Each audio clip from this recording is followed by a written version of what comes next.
Schedule talk. This is when it gets really real and interesting because we can break down week 17 matchups. We've got an amazing gauntlet of matchups to go over. We've got the schedule right here on screen. We'll be breaking down all of the teams. We'll be breaking down the Atlanta Falcons schedule. We've got the schedule right here. A whole bunch of more. Let me get rid of that sound. Sorry about that.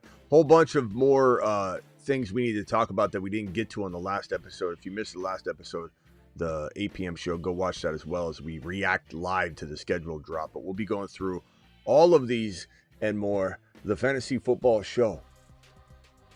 Reaction to week number 1 show. Schedule. Reaction to week number 17. Reaction to Buy-Mageddon, which appears to be a small itty-bitty week. Now, we don't seem to have as big of a buy problem in the middle of the season like we did last year. That show, reaction show, begins right now. File on in. Live from the FantasyFootballShow.com studios. It's the Fantasy Football Show. Live! Monday through Friday, 8 p.m. Eastern. Smitty is also live whenever news breaks. So here's the week 1 schedule. Let me put this on the other screen. It's a little cleaner as to what we're talking about here. And let's put this right over here. Let's see if I can move this. For some reason, my screen is acting up here. Okay, there we go. So let me move this over here. Let me move this over here. This is the week 1 schedule. Again, we'll reference each team schedule as it comes up. We'll have phone lines open in a minute. We probably will draft later. I'm not 100% certain, but I think we will. Just give me some time. We'll definitely want to react and draft, and especially week 17, according to the schedule now. It's going to change a lot of things.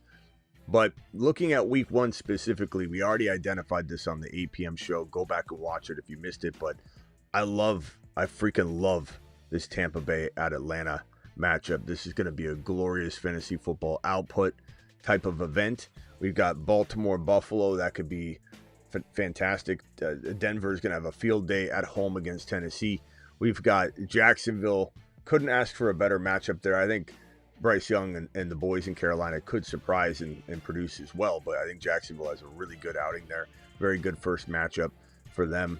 I think LV does really well. Genty has a field day against the New England Patriots. However, I do think the Patriots will put up some points as well. We'll see if Hendy's in a rhythm or even in a 80%, 70%, 50%, we don't really know, type of workload divide. KC, LAC will be fantastic on Friday Night Football, and Dallas Philly to kick it off is just wonderful. So what a great week 1. They definitely did a good job in terms of exciting us, but you do wonder about the corruption involved in setting all this up. Like, it's not equal advantage and disadvantage to all the teams. It's Roger Goodell trying to make money. I mean, just this one matchup alone, this New York Jet matchup right here, Pittsburgh. Yeah, ironic. I mean, not ironic. We know he's doing it on purpose, but there's some bias involved for these teams to have Aaron Rodgers go up against his former team, Fields go up against his former team. It's crazy when you think about it. But, it makes it fun. We're not here to necessarily go over that, but I wonder at what point the NFL teams and owners start saying this needs to be more of a random thing, not where the commissioner gets to dictate what the hell's going on. If anybody says the NFL is rigged, it's on these levels, not that the whole thing's rigged, not that people are keeping secrets and outcomes are predetermined. It's that there's little ins and outs and things that I think cause bias and problems and potential issues, of things being fair in the NFL. But it's wild what they do. But this is going to be great watching from a football perspective, from a fan perspective, not about fairness, but watching the Pittsburgh Steelers and Jets game if Aaron Rodgers does end up a Pittsburgh Steeler. Achane is going to have a field day at the Colts. That'll be really, really good. And then if we go back to the week 17 matchup, which again is so ultra important, this week 17 battle. If we go over to, let's see here. Let me put that right there.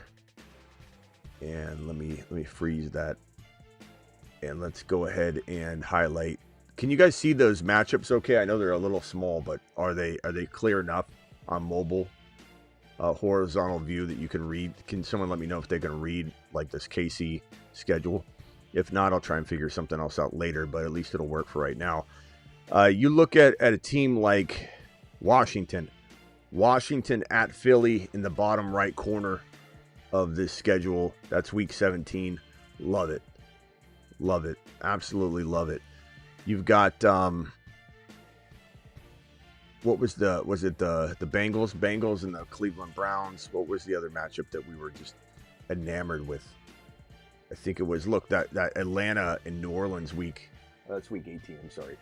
LAR. Where was the Washington one? It was Dallas. I'm sorry. Philly is week 18. Washington, Dallas, week 17 is the glorious matchup. Week 18 that might not be played. You know, starters might be sad. Maybe not. Maybe both these matchups are glorious just in terms of football. But from a fantasy football perspective, ending in week number 17, that Dallas matchup at the very end, second to last at the end at Washington, it's going to be fan-freaking-tastic. Love it. So some of you say it's kind of hard to read, but you can see it very small. Okay. I'll figure out something better, but for right now, this is what I cooked up to try and help out. I could also, enlarge this thing quite a bit, and hopefully we can take a little bit of a look like this. Maybe that's a little bit bigger, a little bit bigger. At least it's not much, but okay. I think some of the takeaways from me from the earlier show still apply here, and that was that coming off of this potential week 1 slate of games, we might have ourselves a little bit of a potential Seattle Seahawk slow start. It's possible because Sam Darnold getting his feet wet. The San Francisco defense is still going to be pretty damn good. I think it'll be the strong suit that the Niners bring to the table, especially with Salah back and coaching. I think that the San Francisco-Seattle Seahawks matchup could have this man, JSN, Walker, Charbonnet, all as good buy low values walking out of week number 1. We talked about Breece Hall potentially going nuts in his week 1 outing, but if he doesn't, because they're still trying to get everything going and cooking, and Pittsburgh has a pretty decent defense, and that's the one thing they'll be able to bring to the table. But will they be worn out? Will they be throwing to Breece Hall? Will Breece Hall take a one catch 50 yards down the field for a touchdown? Hard to know, but if Hall does struggle against the Steelers, Breece Hall will be a buy low candidate walking out of week 1. So the early buy low candidates are probably identified. They won't all be the case, but identified as maybe these Seahawk guys, maybe Breece Hall, maybe Garrett Wilson against Pittsburgh. Not to say that the Giants don't win the game. I think they do. Well, maybe it's a low-scoring game. Fields does a lot with his legs. And then you also have this Dallas-Philly game. Very tough defense. Philly, I could see Dallas potentially having some struggles. I also could see Dallas pulling an upset and winning this game as Philly struggles to gain identity, their identity back from last year. Just struggling a little bit to find their way just without their offensive coordinator, Kellen Moore, now over in New Orleans. So I think Philly players, Dallas players, depends on how that goes. We could have some buy lows coming out of week 1. The Jet wide receiver Garrett Wilson, as well as the star stud running back Breece Hall, who's getting doubted like crazy. Since he's probably going to blow up against Cleveland, I think Judkins and Sampson, maybe one of those guys, if not both, get phased out in the third and fourth quarter if this does get out of control. But then again, you could say like the Cleveland Browns could hang in this game at home, and the Bengals are maybe it's tough sledding for them because their defense is going to be lagging because they got Hendrickson holding out and all that stuff. We don't know how that unfolds. Washington should blow up against the Giants. That game is at home. No buy lows coming out of the Washington situation. If anything, just make sure you got your Deebo Samuel shares, your JD5 shares now, your Krosky Merritt shares, the running back. Not that he probably does much, if anything, in week 1, might not even be suited up, but he's a guy that will gain some momentum as the season goes along. Tampa Bay, Atlanta, again, this is going to be absolute scoring fest. This is my favorite game of the week. There'll be tons of scoring.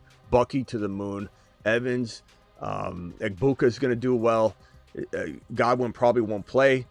As of right now, he's going to miss some time, I think. In Atlanta, I mean, look, Bijan's going to have a field day. This is at home. Penix Jr. is going to be in his bag, and London to the moon, too. 100 yards and a touch for London, 100 total yards and 1 or 2 touchdowns for Bijan. Penix Jr., at least 2 passing touchdowns, probably 275 to 320 yards with no INTs, maybe 1, but he's going to be amazing. 25 rushing yards, maybe even 0.5 touchdowns. Nice chance that he scores a touchdown, 50-50. Cardinals should have a good day. MHJ bouncing back in week 1. Total MHJ mode. Go forward. I believe he's going to have a really good year. Denver against Tennessee. Harvey's going to go crazy. Adams and Puka and Stafford and Kyron going to go crazy. Detroit, Green Bay.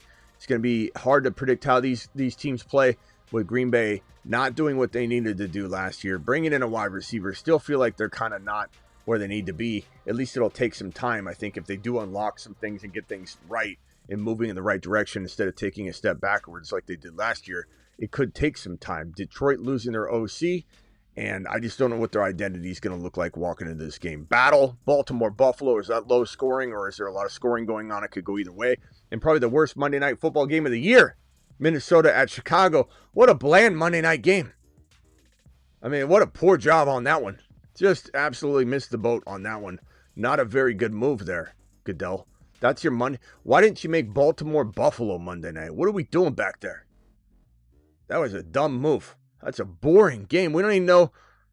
I mean, we don't even know what's going on in Minnesota. Hit the phone lines. Do it live. Dial in. Dial in. Call into the show. Call into the show. All right, we got 2 super chats, a couple, I think, celebratory messages. Jake says, I'm a Jets fan, and I like that. I'm a Jets fan, I like that. Yeah, you're going to be able to buy Breece Hall potentially low. And if he goes nuts, and he could, of course we love him. I'm telling you to go buy him, so I clearly love Breece Hall. If he goes nuts, good luck trying to get him. Good luck trying to get him. He will no longer be available if he has a good week 1 because people will be reminded how amazing he is. The only opportunity to buy him low would be if he struggles in weeks 1, maybe weeks 2. Through 3. Who knows? But I think he'll probably only struggle in week 1 if he does. T-Law and DK for Burrow and 1 QB. Aya Baker need a wide receiver. T-Law and DK for Burrow. I'd rather have Burrow by a country mile. I just would. Celebratory messages. I got 2 of them. One from MDS who says Dallas versus Washington week 17 to the moon. Attaboy. Ray G coming in with a 20-month membership question says, Gadsden to Pluto. Gadsden to Pluto. Thank you, Ray G. Please appreciate you, my boy. To the moon. To the moon. All right. Hit me with some phone calls. Phone lines are open. Wide open. Do it live. And we'll see if we end up drafting tonight. I'm not 100% sure we will. Depends how the phone calls go. Depends how I'm feeling. I would like to potentially try some of these. You know, I'd like to do a weekly winner.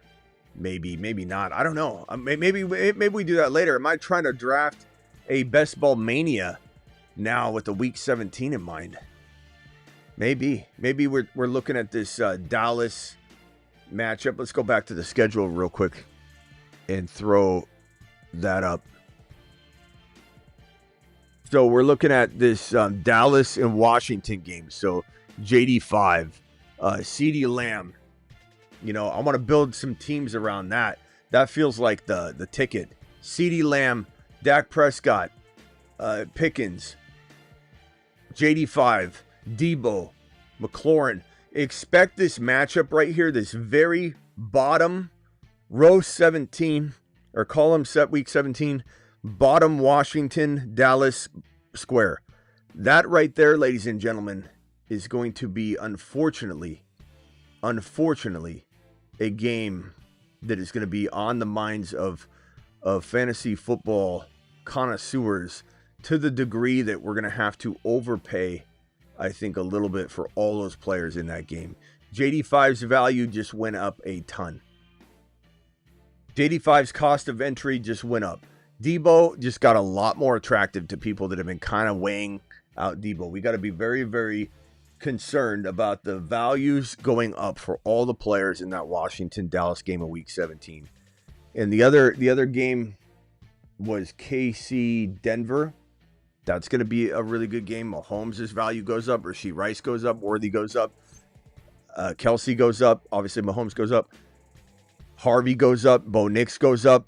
Ingram goes up. All those players, those are amazing matchups for high scoring potential. Atlanta and LAR is a very, very potentially high scoring game. What other games look like they could be? Philly, Buffalo in week 17. That could be crazy, but then again, it could be low scoring. That's definitely got potential for both. LV and what is it? LV in New York. Okay. Yeah. It's gonna be tough. It's gonna be tough to know what people are gonna do. I mean, if I'm drafting in, this tonight, I would definitely be thinking about that week 17 situation. So it'll be so interesting to see how everybody reacts. But my prediction is that we're going to see a bunch of people potentially draft around that. So phone lines are open. Dial in. Phone lines are open. Dial in. Dial in. Dial in. Call into the show. Call into the show.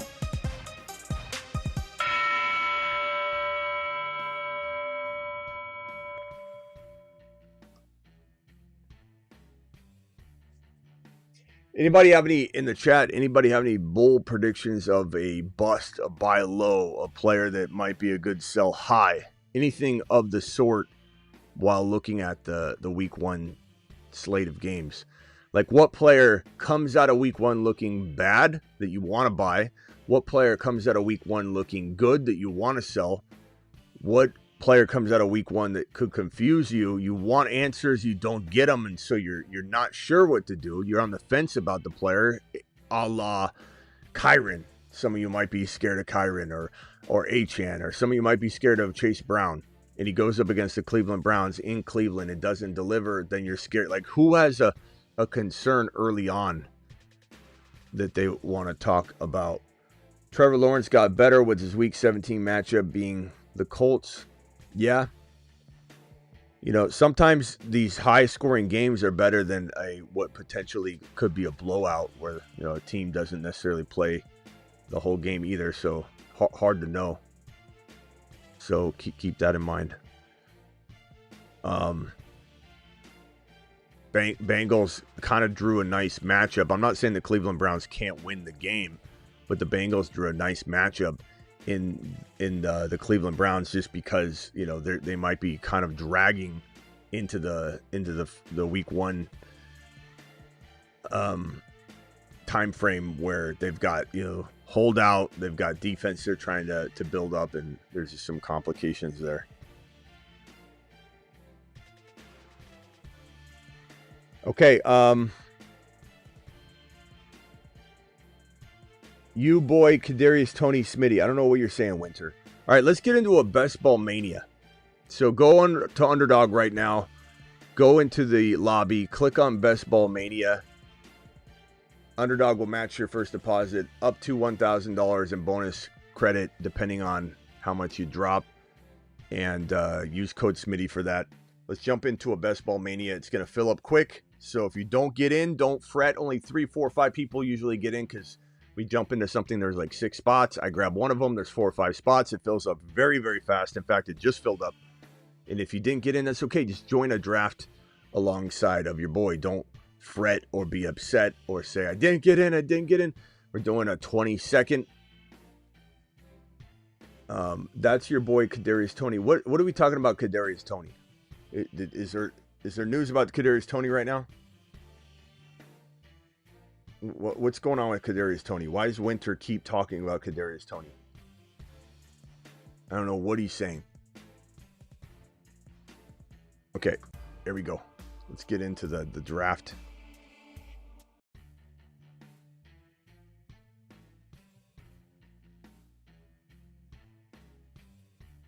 Travis, what's up? What's he saying about Kadarius Toney? What's he talking about? Oh, I don't even have my speaker on. Boldest prediction, Eagles miss the playoffs. Yeah, that's not going to happen, bro. miss the playoffs? I don't think so. But I'm on the clock. Yeah, I'm on the clock. What's up, Travis? I'm on the clock already. Hold on, let me just make my pick. So it went, I got the 4 slot. It went Jamar Chase, Barkley, JJ, and then I took CeeDee Lamb and went Bijan. I don't know what, something happened to Kadarius Toney, or is he trolling? No, he's just looking at a. Okay. Then we'll just get rid of him. There you go. Bye-bye. I don't know what are you doing? Crowding up the chat with Kadarius Toney chatter. No one cares about Kadarius Toney right now. I mean, what the hell's wrong with you, bro? It's schedule day. And that's where you're in your mom's basement. Your mom's late with the meatloaf. The tray of meatloaf is still cooking. She had to work. She's behind it, and you're talking about Kadarius Toney. No one cares about Kadarius Toney. What the hell are you talking about? Okay, Ashton Genty going 9, Malik Neighbors going 8, Puka Nacua going 7, Jahmyr Gibbs going 6, 5 is Bijan, CeeDee Lamb to me at 4, Justin Jefferson 3, Barkley 2, Jamar Chase 1. There we go.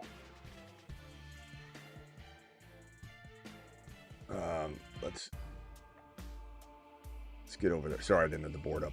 So here's the team. Here's the draft. Chase, Barkley, JJ, CeeDee Lamb, Bijan, Gibbs, Puka, Malik Neighbors, Ashton Genty, Amon-Ra St. Brown, Nico Collins, BTJ, and the owner at 12 that has BTJ is on the clock with another pick, and they grab Christian McCaffrey.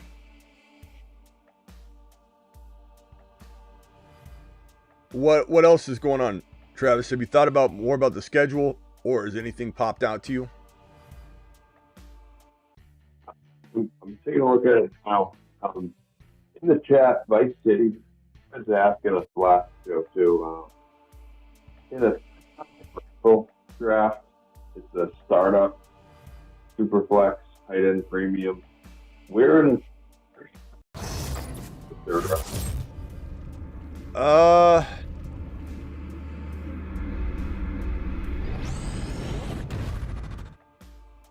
I guess I'd say 12.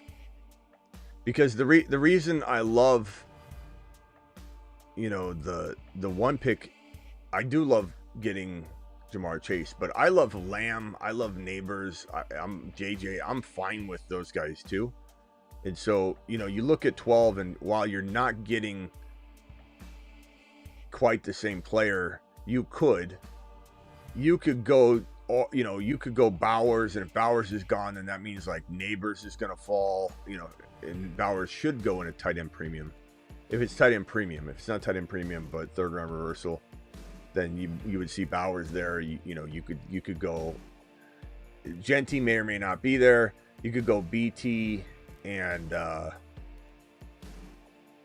you could go wide receiver, and you're probably going to get an RB like Kyron or whatever. So it's a good spot to be in, the third round reversal. If it's Superflex, it changes it, but Superflex you can never. Let me just pick here. Hold on, I'm going to go Bucky. Superflex you can never get. Did you say Superflex too? Superflex. Okay, if it is, then it's still 1 for me. I might be more tempted to like push it to 4 or 5, but I think I'm going 1, and I just want to have JD5. But if I was to try and push it to get that third round pick a little higher, I guess I could say Josh Allen, JD5, Hurts, Joe Burrow, Lamar. So you could give me 5 and I'd be okay. I'd be all right with 5. Yeah, 5 or 6. Yeah, I'd even say Mahomes. So 6. Yeah, give me 6 overall, and then you can get that third rounder up a little bit. Yeah, I'd probably say that's pretty good. That's almost like there's no ill effects to the third round reversal. You're right in the middle anyway. Yeah, I'd probably say that. Yeah, working it out like that in my head and out loud, I'm 6. I'm now saying 6, 5 or 6, maybe not 1, 5 or 6 in a third round reversal, which I hate. I hate third round reversal, by the way. I think I can't stand it. Yeah, it was a regular rookie snake draft, but it's Superflex tight end premiums. So, you like? Would you take one of the 2 tight ends, Warren or Loveland? Or would you take like McMillan, Ward, or Justin? That's good spot. Dynasty? Yeah. I beat him. Superflex. I guess Tyler Warren over those options. I like Ted McMillan. I just don't love him like everybody else. Would I take a Harvey or a Hampton or a Hendy over Loveland or Warren? Probably, only because I could go get Andrews, who's very old, but get Likely and have the cuff. Have Kraft and Fannin and maybe Kelsey Falls because he's old, like things like that. I just think I could get value at tight end that wouldn't make me force a position over a player, but I do like Tyler Warren over like Ted McMillan on. But Travis Hunter, no way. Take Travis Hunter. Any of the top 5 running backs, etc. All right, hold on 1 second, Travis. Let me go over these teams real quick. Let me start from the left. Chase, MHJ, Josh Jacobs. MHJ climbed from the schedule release, I guess, or it's just one guy that loves him, but you tend to find patterns right away. Barkley, T. Higgins, and Chase Brown. This guy thinks he's getting Joe Burrow. On the way back. JJ McBride, Garrett Wilson. Okay. I like that, but who your running back's going to be? CeeDee Lamb, Bucky, and Kyron. That's my team, you can tell. CeeDee Lamb, Bucky, Kyron, love it. I love that Kyron is still available in 3. I love that Bucky's not going higher based on the schedule release so far. Bijan, JT, Tyreek Hill. Gibbs, Ladd McConkey, still going high. Terry McLaurin, still going high. I think Ladd and Terry McLaurin together like that is not a good back-to-back. Both are pretty big reaches. I don't mind one individually, but it's a lot to ask for. Puka, Bowers, and JSN. Malik Neighbors, AJ Brown, and Rice. Ashton Genty, London, Josh Allen, and Hampton. I love that team. Ashton Genty and Hampton, Drake London, and Josh Allen. Really good team. Amon Ra, Devon Achane, Mike Evans, James Cook. Nico, Henry, Lamar, Breece Hall. Breece Hall went about the same. And then BT, Christian McCaffrey, Adams, and Hunter. Hunter's going about the same territory. Almost on the clock here. Wow. We got Ted McMillan, DJ Moore, JD5 probably won't make it. There he goes, JD5. I almost got JD5. Damn, I wanted JD5 with the schedule. Burrow's there. I could snipe Burrow from that guy, or I could just take Jalen Hurts here.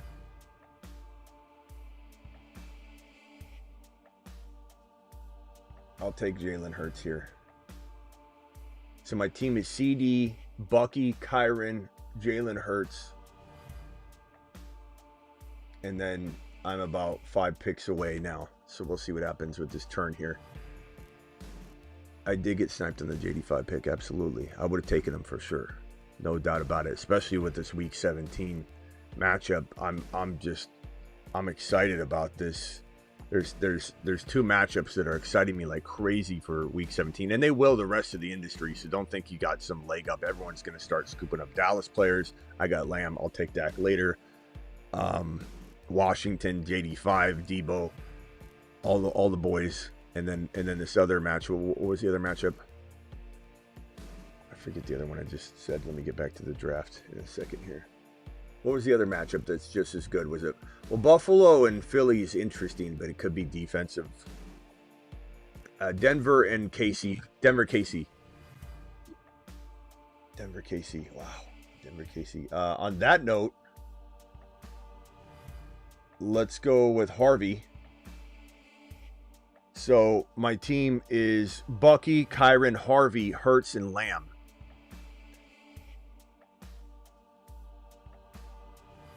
And then in week 17, we had LAR. Rams had, let me put this, I feel like this helps. This thing kind of helps. Let me just see if I can. The Rams had Atlanta. So Rams, Atlanta is fantastic. That should be pretty good. So Rams, Atlanta.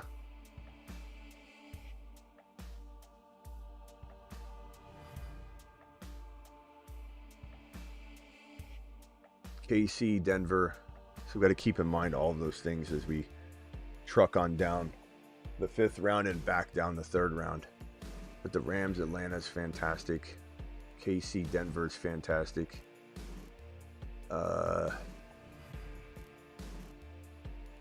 Chargers versus Houston. Detroit at Minnesota. I was going to say Minnesota QB situation works out. Bengals at Cardinals. That could be good. Or Bengals at home versus the Cardinals. I mean, there's a lot of Week 17. You know what? I say that everyone's going to race to different things, but there are a lot of good matchups. So maybe it's not as glaring. Maybe it's not as glaring to people. Atlanta. Okay, let's go. The 12 pick has BT, Christian McCaffrey, Adams, Hunter, Roma Dunze, Jennings. You're not winning with this team, bro. You can't just go all wide receiver, bro. And an injury-prone Christian McCaffrey. Nico, Derrick Henry, Lamar, Breece Hall, Jalen Waddle, Kenneth Walker. Amon-Ra, Devon Achane, Mike Evans, James Cook, Chuba Hubbard, Laporta. Interesting team. Genty, London, Josh Allen, Hampton, Calvin Ridley. God, why is Calvin Ridley in the 5th round? Why? I got to share my screen. What am I doing? Sorry. I'll go back here. So here's this team right here. BTJ, McCaffrey on the far right. Adams, Travis Hunter, Rome, Jennings. It's just, what are you doing? What's he doing?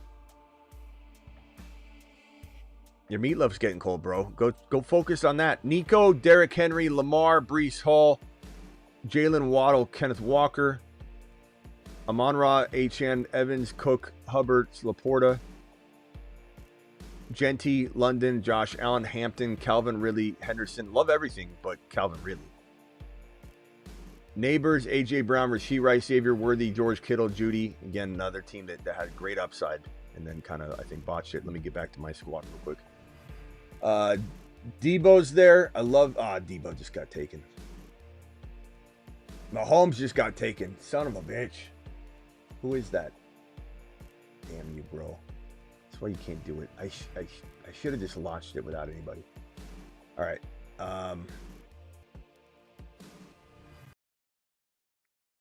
Jeez. I timed out. On Alvin Kamara. That's right. That could be all right.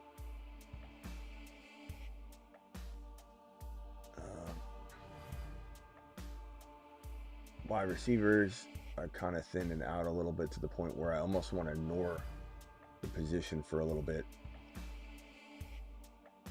Running backs, I got 4 right now. I don't think I can go this direction. Quarterback, maybe I go Kyler. Bo Nix, maybe I go Bo Nix. I don't know. Can't believe Mahomes got snagged. Son of a B. Who's in here that just took Mahomes? That's insane. That's what I did the other night when we were drafting. I actually ended up going Baker and Bo Nix. So I think I'll go.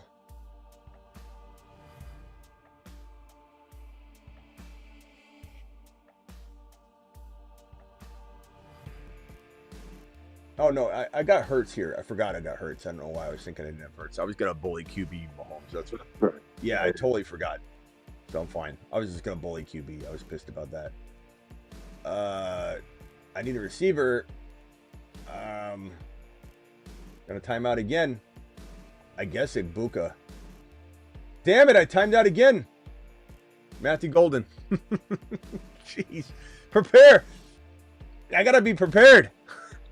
This is a bad example. I don't mind. I don't mind the timeouts though. They're okay. Matthew Golden. I don't love it, but whatever. It's fine. This really took a turn. I think I got sniped like crazy. That's right. I should have been prepared. That's on me. I should have went through the wide receivers and checked some boys. The one reason why I'm timing out a little more than normal is because like you see who I'm queuing. I could minimize it and go through all that, but then it's just a pain in the ass. But everyone sees who I'm queuing, so then I just get sniped. But I'm just gonna queue so I don't get timed out again. But now everyone's gonna snag these players.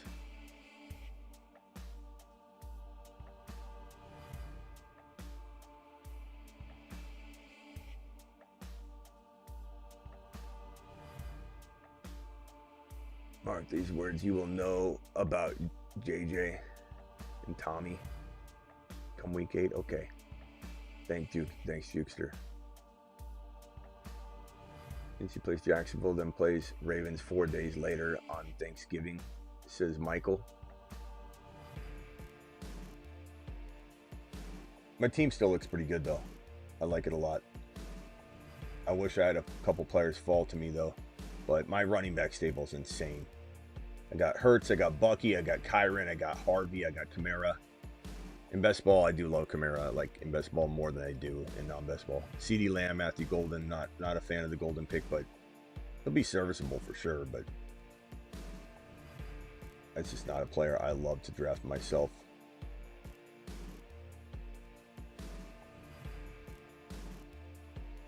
I think what I'll do here with this next pick, how many picks away am I?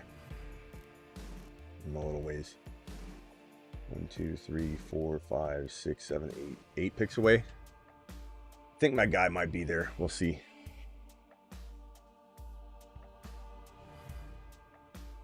We'll see.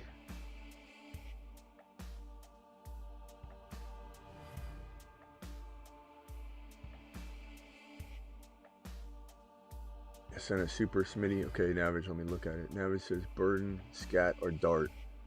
Rookie draft. Give me Scat. But I like even if it's super flex, I like Dart. If you need a quarterback, I understand, and it's very arguable, but give me Scataboo. I think Burden could be as good, if not even better, but his situation holds me back a little bit. I think Scat's going to be great.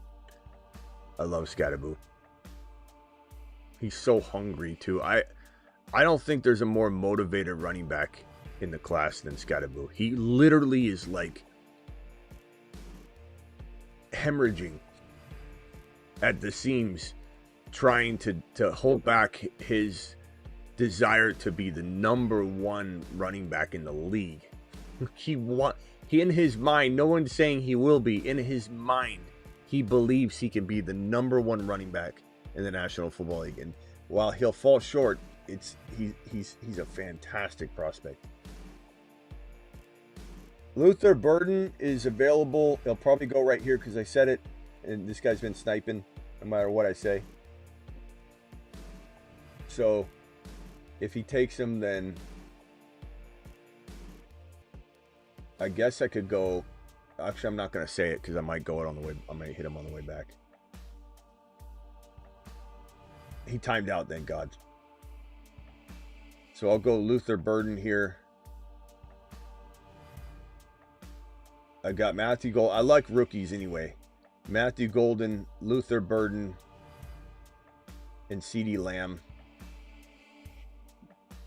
Bo Nix is still there if I want a bully QB. Kyler's still there. Good rule of thumb is wait until the 8th round for Kyler and Bo Nix. I mean, they continue to fall. They've been the top quarterbacks really on the board for a couple of rounds now. They just kind of sit there for a couple of rounds, so you can definitely get them later. Kyler just went. Justin dropped a super. Why Devontae Smith keep falling in drafts? What are you missing? I mean, how is everything going to look post Kellen Moore? You know, and Devontae Smith, you know, really benefits greatly with an injury. He's still a great player, but it's not like he's, you know, a wide receiver 1. There are other players that can be wide receiver 1s.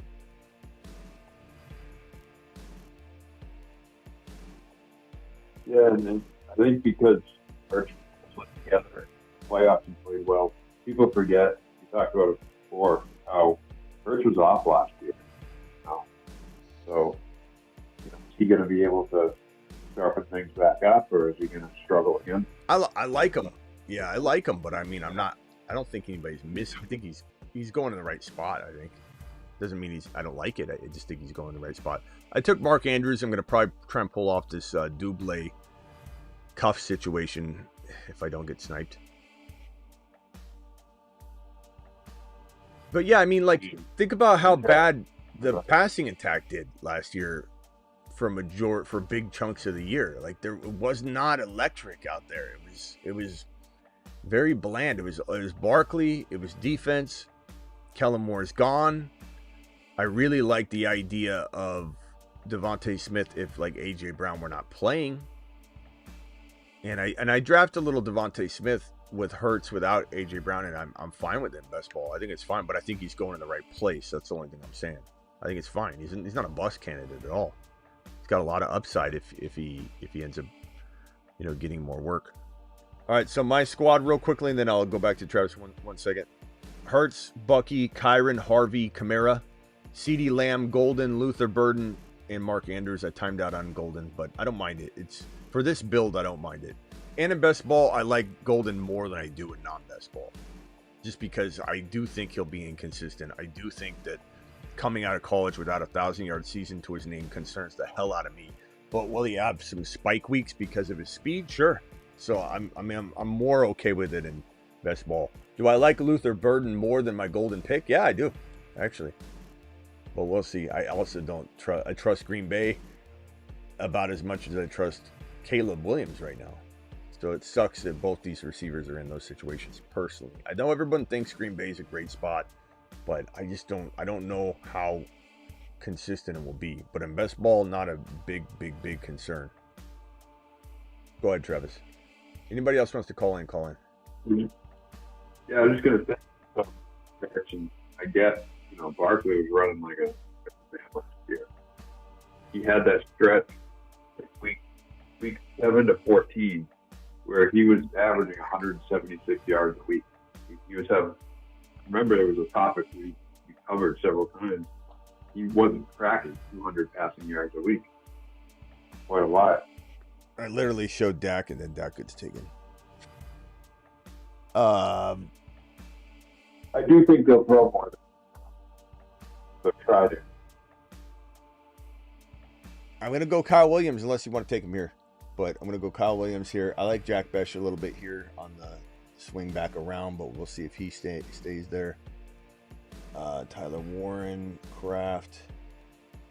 I wanted to get Dak Prescott and cuff him to my CeeDee Lamb, but that didn't happen. Keon Coleman. I'm going to go Kyle Williams here. Showing my cue. I'm just hopeful. I'm not expecting anything. Just like Javonte, I'm rooting for these guys. We saw talent in the evaluation process. We were not wrong about Javonte in terms of a prospect. We were not wrong on Keon Coleman as a prospect. We were not wrong on Kincaid as a prospect. But there are certain situations, Buffalo being one with two of those players, injury being the other, where they didn't, come to fruition. But it doesn't mean they can't. But I'm certainly not going to hang around, double down when I'm not feeling a reason why it would be significantly different yet.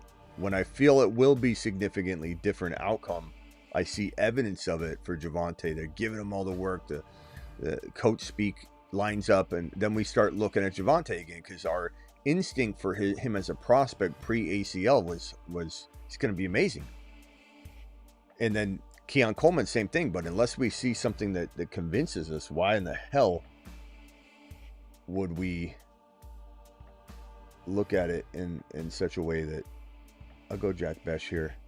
So my receiving room turned out pretty good, considering how much I waited. And CeeDee Lamb, Matthew Golden, Luther Burden, Kyle Williams, Jack Besh, all rookies. I love rookies.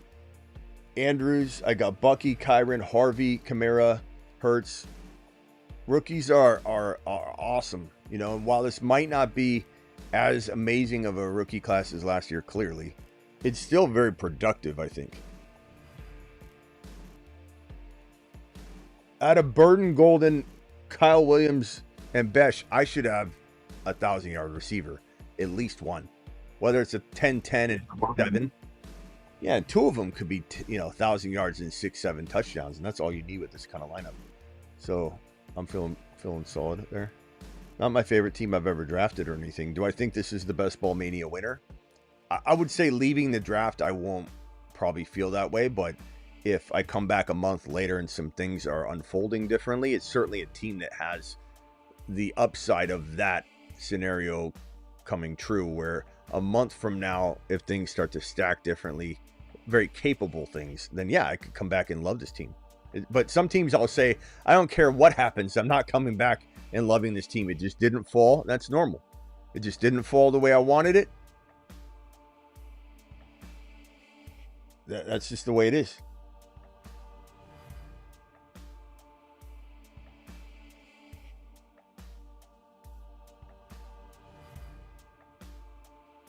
in the chat, Kingdom was asking about Milrow, saying when do you think he would take over, and then in a startup draft, where would he go? Milrow. In a startup dynasty, he should go like in the later rounds for sure, because he's not a starter. I don't know if you have to take him like in 15 or 16 or 17. I don't know. I'd really have to. It's hard to say where. And man, I got sniped unlikely. You can't do anything. You can't have nice things. You can't have a nice show and tell live stream. And show your cue.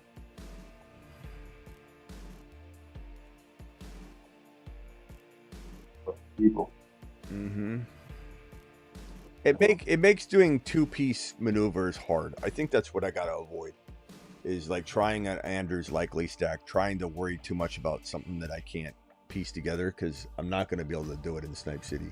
There's just no way. 1 second.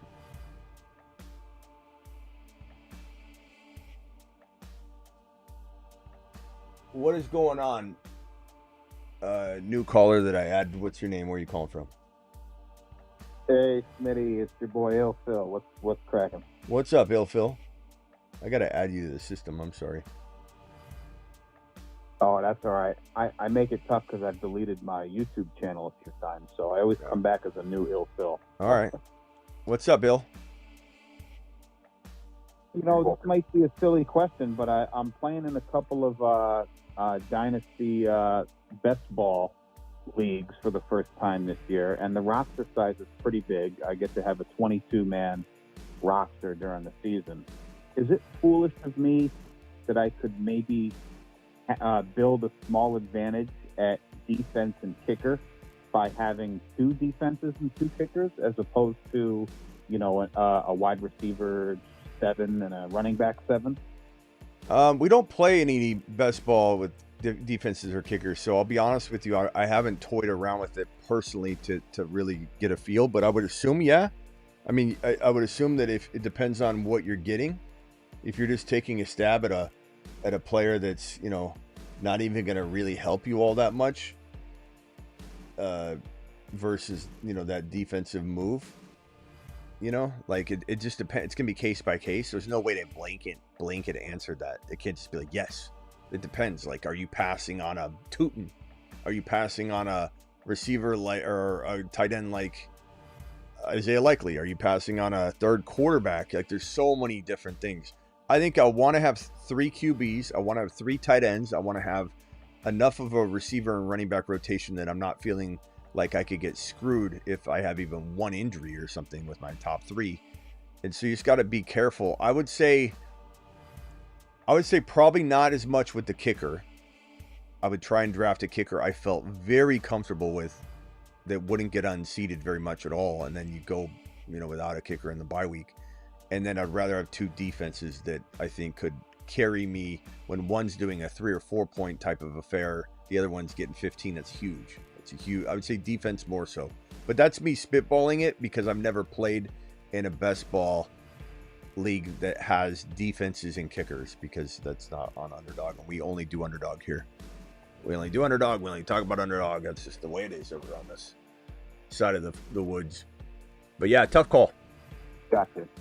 I expected you to mention that it would be situational, and I totally agree. You know, I'm not going to drop a stud to maybe have a small advantage of, you know, 5-10 points at one of those spots. But, you know, when I move Jonathan Brooks to IR in one of the leagues, maybe I will pick up a second D, and I'll let you know how it goes. Yeah, that might be a good move. And there's always underrated defenses for sure, even after the draft. But I don't again know how the trend will be with 22 roster spots. It's certainly packaging in a backup for each of those positions, I think. So I would off the top of my head, 22 man, it's going to get so thin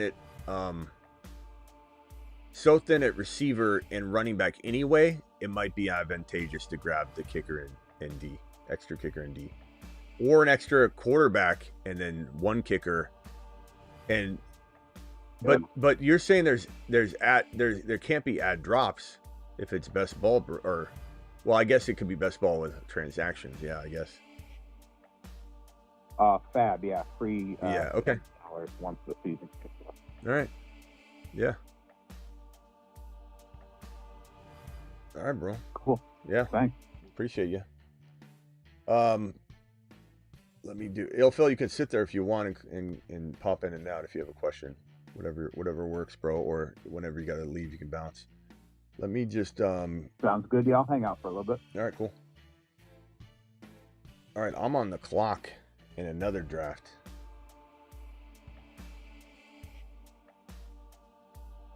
Let me just draft real quickly. How many quarterbacks do I have? I only have Jalen Hurts in that draft, so I got to go Hurts. Okay, I'm not going to show the end of the other one. I started a new one because I'm going to be drafting without being sniped. Let's see if I recognize any of you fools in here, though. I think we're okay. I think this is a totally isolated group. Brian, and that one's clientele or something. What? Time of the what? I'm Quintel or Quintel. What about him? Says he's playing with you. Oh, Ball. maybe. Oh yeah, I see him. 1.9. 1.9. All right. Yep. Don't snipe, bro. Don't snipe, bro. That's right. It's all good. If he snipes me, I'll snipe him back.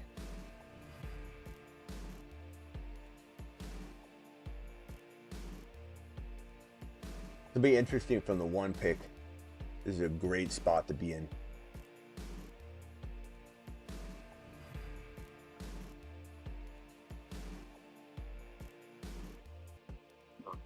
The one lately. All right, here we go.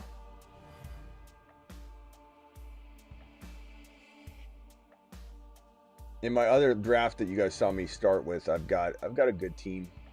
I like the team. Jalen Hurts, Stafford, Bucky, Kyron, RJ Harvey, Kamara, Dylan Sampson, CeeDee Lamb, Matthew Golden, Luther Burden, Kyle Williams, Jack Besh, Jalen McMillan. I mean, my receivers are really solid. There's not any like 0-point guys. Those are all really good. And then Mark Andrews and Kyle Pitts, pretty solid. I like the team a lot. Again, I don't think it's winning right now, but I could come back a month later and if some things unfold just perfectly. If Golden's so much better than I anticipated, things like that. T. Higgins going was a little bit of a shame. Let's hope this guy doesn't take Bucky. I don't think he's in our live stream, so if he does, okay, so no Bucky. So I'll go Bucky here. Let me cue him and give myself some more time. I could go Bucky and Kyron again and just kind of reset what I was doing earlier, and then I'm gonna Bucky. Do I go Marv or do I go? So I've got Chase, Bucky. I think I'm gonna roll with Kyron here. So Chase, Bucky, Kyron, and then we'll go from there. We'll see what we get on the way back. We'll see if Burrow falls. We'll see who's there. I need a jingle, says Holiday. Rock out. You on the phone? Yeah. Okay, can I get a holiday? Holiday. Give me higher pitch, little stronger. Go.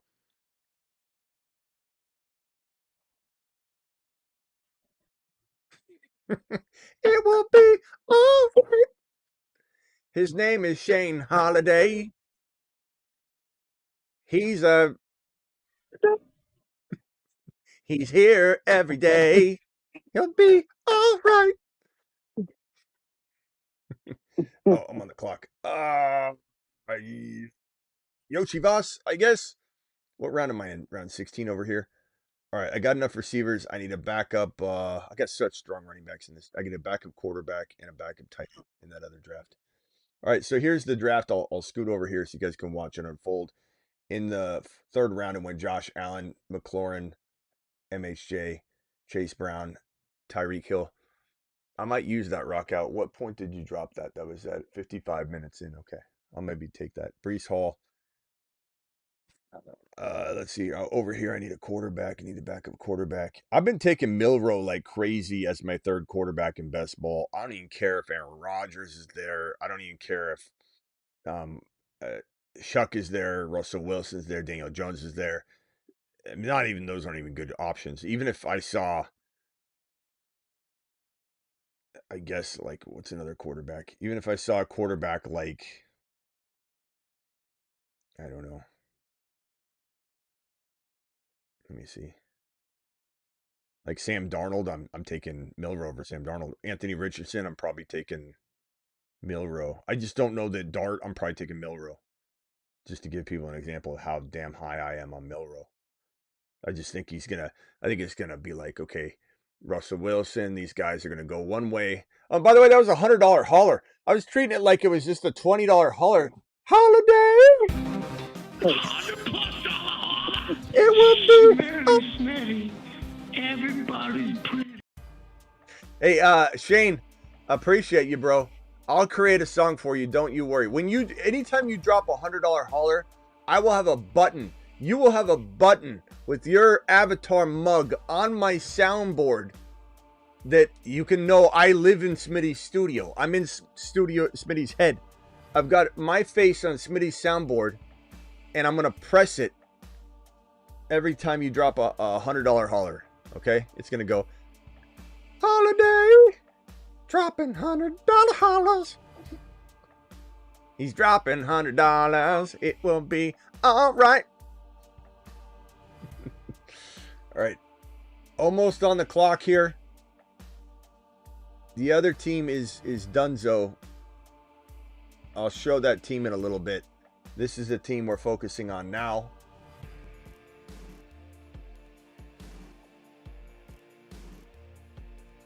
We're almost on the clock with the back-to-backs. I love Jalen Hurts here. I love Joe Burrow here, obviously, because I got Chase. Okay, so Hurts went. Let's go Burrow and Harvey. That will give me only the one wide receiver, but I love Harvey here. So my team so far, Jamar Chase, Bucky, Kyron, Joe Burrow, Harvey. That's freaking phenomenal. That's cooking. Let him cook.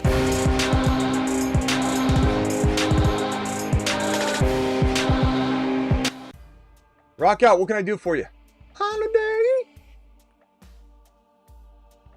Are you taking any T. Higgins? Even Yeah. though he's in the second? Yeah. I mean, you got to take him and Jamar Chase like together like that at the one. So one pick and then 24-25 turn. That's the only way I do it. I don't take any Higgins unless I'm doing the Higgins, Burrow, Jamar Chase stack. That's it. Yeah, I did a team, not with Chase, but I had it Lamb and then I had Higgins. Yeah.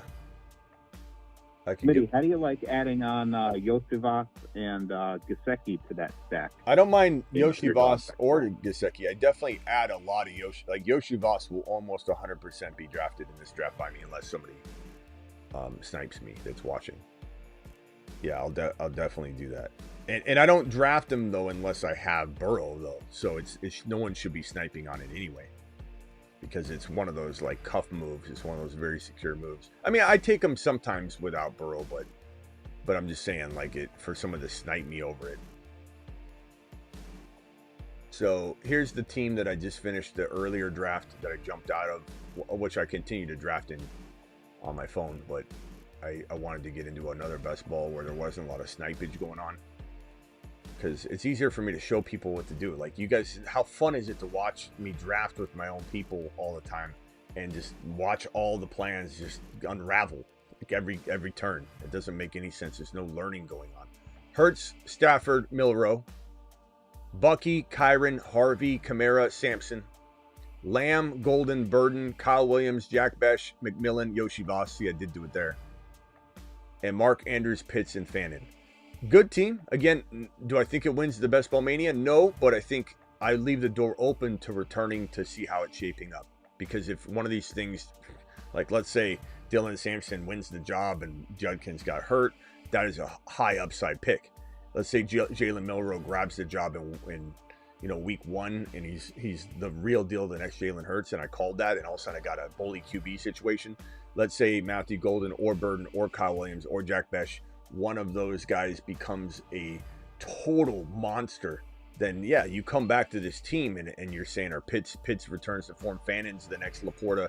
There's a lot of reasons this team could look amazingly different later. So definitely keep the door open. And there's some teams I come back and I say, come on, man.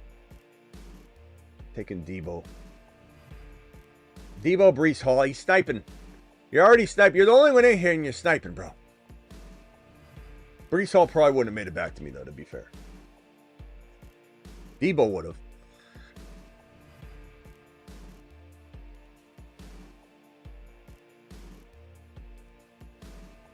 McMillan and Igbukah could be the new Evans and Godwin combo, maybe even this season, depending upon how injuries shake out and how the old guys hold up. Look, Godwin's not going to be ready for week 1. So, Laporta, damn, that hurt. I really wanted Laporta right there. That hurt bad. You know what? Sons of Bees, you getting the bully quarterback dropped on you, and I'm doing it live, and I'm doing it now. Mahomie is now part of this team. This is getting thin, though. I guess I'm gonna let it time out on Mahomes, and I'll probably just grab Kelsey here, even though he's pretty. This ADP is pretty far away, but I guess I can make it. Is this guy gonna snipe me down at the 6th pick?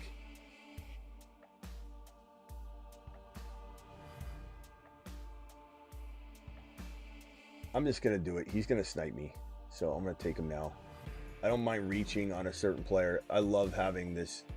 I got such thin wide receiver room. I know. I get it. I just don't like these guys as much to pass on these other opportunities. Joe Burrow, Patrick Mahomes, Bucky, Kyron, Harvey, Jamar Chase, Kelsey. And Kelsey's dropped LBs. He's, what is it, like 20 pounds he's dropped. He's ready to rumble. He's ready to rumble. I think this could be pretty damn good. And there's nothing, I don't want to get sniped on it. There's nothing better than having a Joe Burrow Chase stack and a Mahomes and a Kelsey stack. Like that is, got some cross contamination going on, and I love it.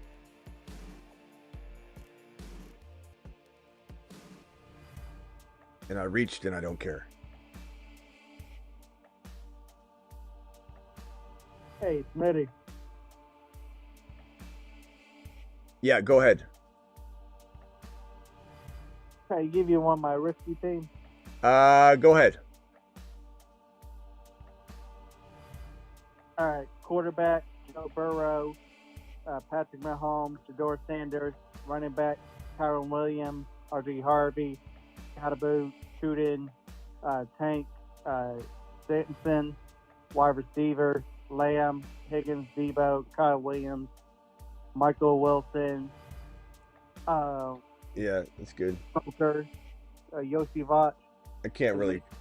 And Andrew Goddard. Yeah, I can't really conceptualize all of it, but it sounds good. Rock out.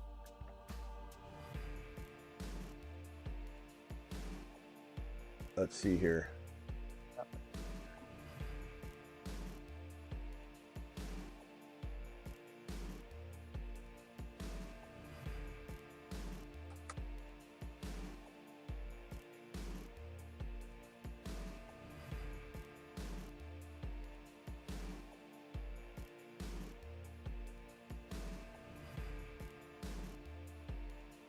Isaiah Pacheco.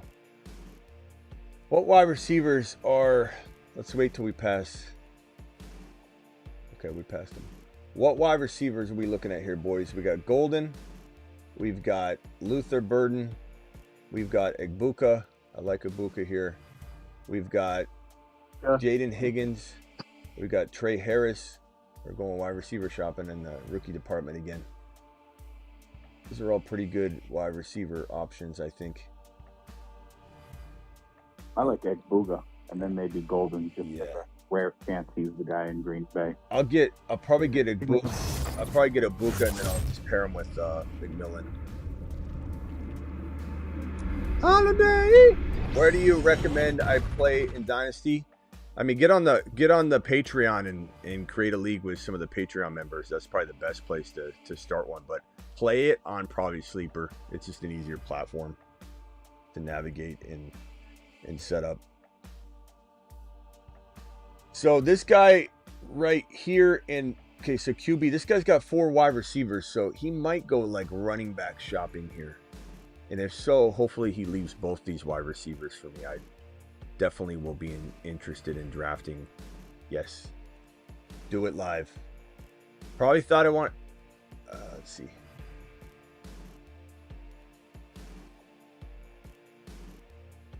And these are guys I considered at the last pick. So I made a good choice with Kelsey because I got... Egbuka's the guy I probably would have reached on anyway. I wanted him more than anybody. So Egbuka, Luther Burden, Jamar Chase, Joe Burrow, Patrick Mahomes, Bucky, Kyron Harvey, and Kelsey. Love this squad. Freaking love it. Freaking love it. What's up, Bruce? Shane, get on the Patreon, bro. You're on the Patreon, right? Patreon link I'll drop. It's in the live chat. Or it's in the description, but let me throw it in the live chat. Patreon, YouTube, patreon.com/The Fantasy Football Show. Here's the Patreon link right there. It's in the description of the video as well. Every video. So go check it out. But you can easily create leagues in there with people, and it's probably the best place to get people together. But I don't play on anything but like Sleeper right now, just because ESPN's so hard to manage as a commissioner. I like playing on ESPN more than Sleeper, like as a owner. I do. I like it a lot better. I don't know why. Old school, I guess, as an owner, but as a commissioner, it blows. It's the worst platform. So everything I do, I do on Sleeper from a commissioner. I really every league I have is on Sleeper now, and it's not bad to play on either. But I just love ESPN from a owner perspective. I'm not doing any commissioner stuff, but it sucks because the leagues you play in on ESPN are gonna have some restrictions though, because the settings are so garbage. Gibbs over Saquon. Yeah. Gibbs.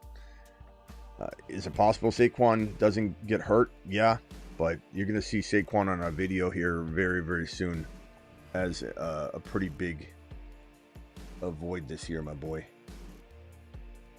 It is what it is. Mark Andrews.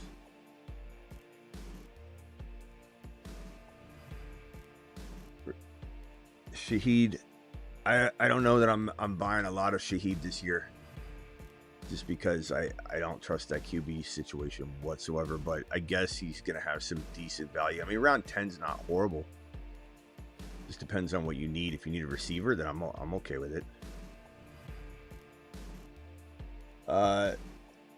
Klein, let's see what your team looks like. Klein's got Neighbors, and I'm just kidding about Debo, bro. I saw your comments. I'm messing with you. Neighbors, London, Breece Hall, James Cook, Chuba Hubbard, Debo Samuel, Diggs, Downs, Najee, Mims. Not bad. I don't mind that team, bro.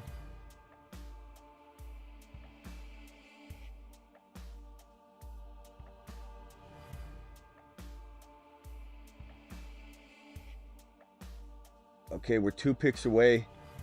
This guy's got 3 RBs. The other guy behind him has 3 RBs. I wonder what he's looking to add here.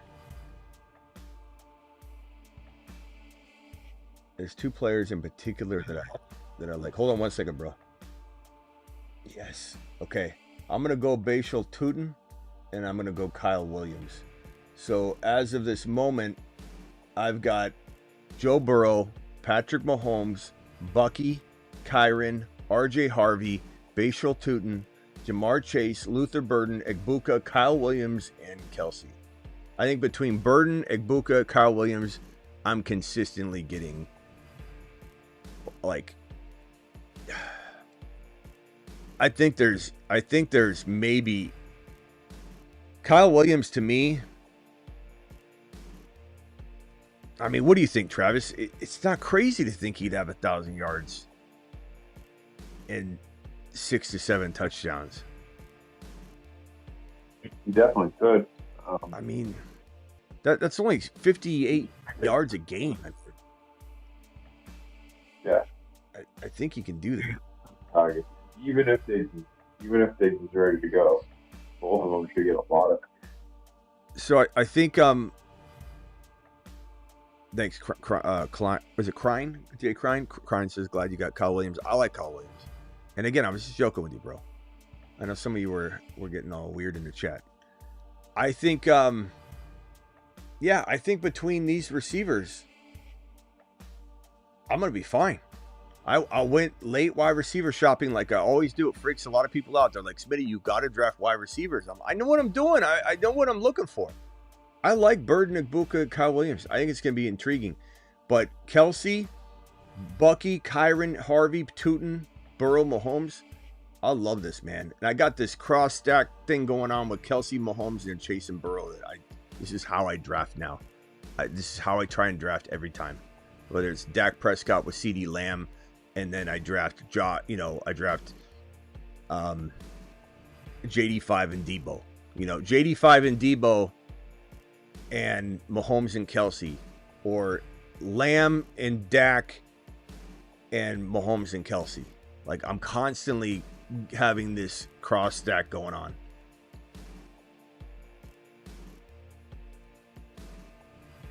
What were you saying, Travis?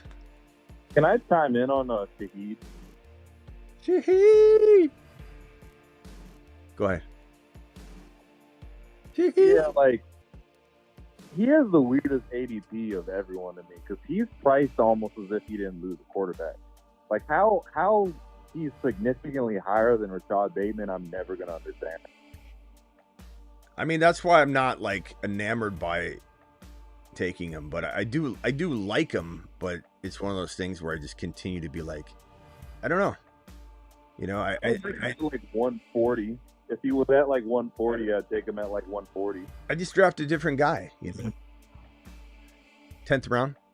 Like, what did you run? Like 99 or something, ADP, like 99. Yeah, 9th to 10th round. It's crazy.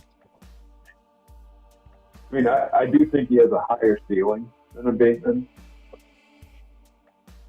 The total. Does he though? Because Lamar Jackson threw a lot of freaking touchdowns last year. Should he have a higher ceiling? I don't know. I think so. We know what Ravens receivers. Yeah, I was thinking he might have a higher chance for volume. I just don't see how the TDs get there. Like that might be the worst offense in the league in terms of like passing TD output this year. Well, I'm a little disappointed in McMillan getting taken, because I was gonna cuff McMillan to Egbuka, but he sniped me there. So I would have loved that, because I would have really locked down one of those spots. But I still love Egbuka. I think Egbuka's, as I've mentioned before on this show several times, this time next year, so May 14th, whatever, June 1, doesn't matter what actual day, but a year from today, Egbuka will be the first Buccaneer wide receiver drafted in best ball drafts and redrafts, especially in Dynasty. I mean, he might already be if you were to do a Dynasty startup, because I mean, Evans has got like the 1 year left, Philip, I'm sorry, bro. Philip, call back in. I forgot you were there, bro. Philip just deuced out. He's been hanging there forever. I'm sorry, Philip. Dial back in. But I think Egbuka is going to be so good at the end of the year. And I'm not saying he can't be good the entire year, but he'll be so good at the end of the year. He will be the team's #1 wide receiver walking into next year. We'll all be drafting him as the #1 wide receiver. But yeah, as far as Shaheed, I'm not a big Shaheed guy this year. I just don't believe in his situation at all. I like him. I just don't.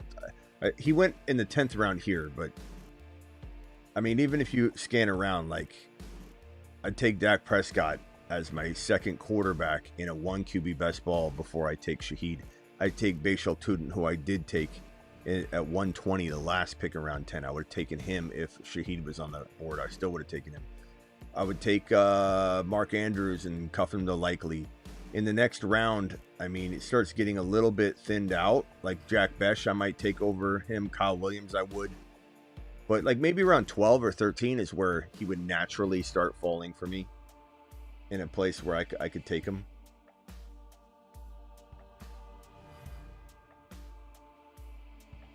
Let's see what Klein's got going on here. You got Neighbors, Drake, London, Brees Hall, James Cook, Chuba, Debo, Diggs, Downs, Najee, Mims, Ramondre, Drake May, Penix Jr., Hunter Henry. Not bad, bro.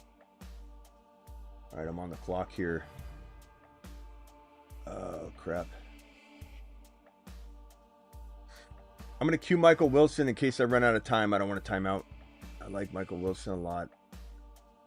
I guess Dylan Sampson. I'm going to go Michael Wilson here. Do you guys like... I've got Likely as my second tight end. I've got Kelsey as my first tight end. Do you guys like going Gray later and then just grabbing like Dylan Sampson here? I kind of do. Versus trying to grab like a tight end. Yeah, something I like about the Travis Kelce and Noah Gray stack is like I think I can get a case scenario where Travis Kelce's like a top 6 or 7 tight end in like the first 8 weeks. In the last 8 weeks, Travis Kelce slows down and Noah Gray is like a top 10 to top 13 guy. Yeah. So you might get like the best of both worlds. Noah Gray, when he's used, is really good. He's just not used. And I think people think he sucks because he plays, but then he doesn't get targets. And everyone's like, he's horrible. But he's not. When he gets targets, he does well. He had a stretch of games where he did really productive things. I like Noah Gray with Kelsey. Someone in my chat a while ago was like, I can't believe you draft Noah Gray at all. I mean, Kelsey and Noah Gray is fine. But the question for me, though, I was going to say the question for me, though, is do I take Gray or do I just end up taking Fannin? And about 80% of the time I take Fannin. But remember when you said Mims would be top 10? I remember as a Jets fan, we killed his career. I didn't say Mims would be a top 10.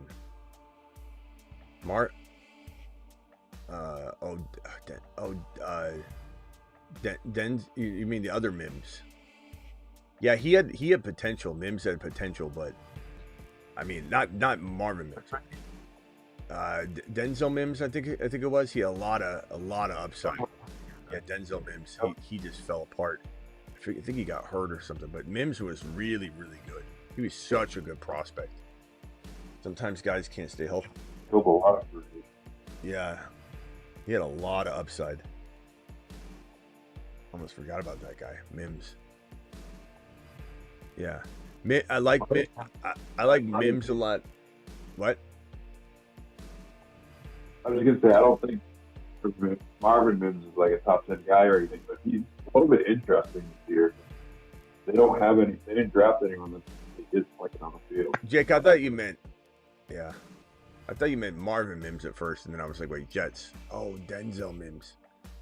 Yeah, Denzel Mims, like on film, prospect-wise, that guy was so horizontal. He could catch anything. He would dive for anything. He's kind of like Puka in a way. He was so good, I remember. But the Jets ruined him. N'Keal Harry was another player that got completely ruined. Just completely ruined. N'Keal Harry. Such a good prospect.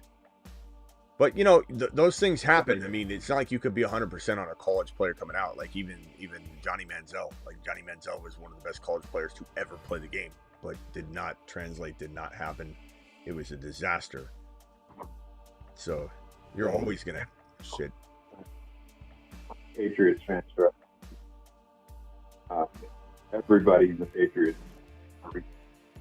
Belichick. Brown, not him, say Debo.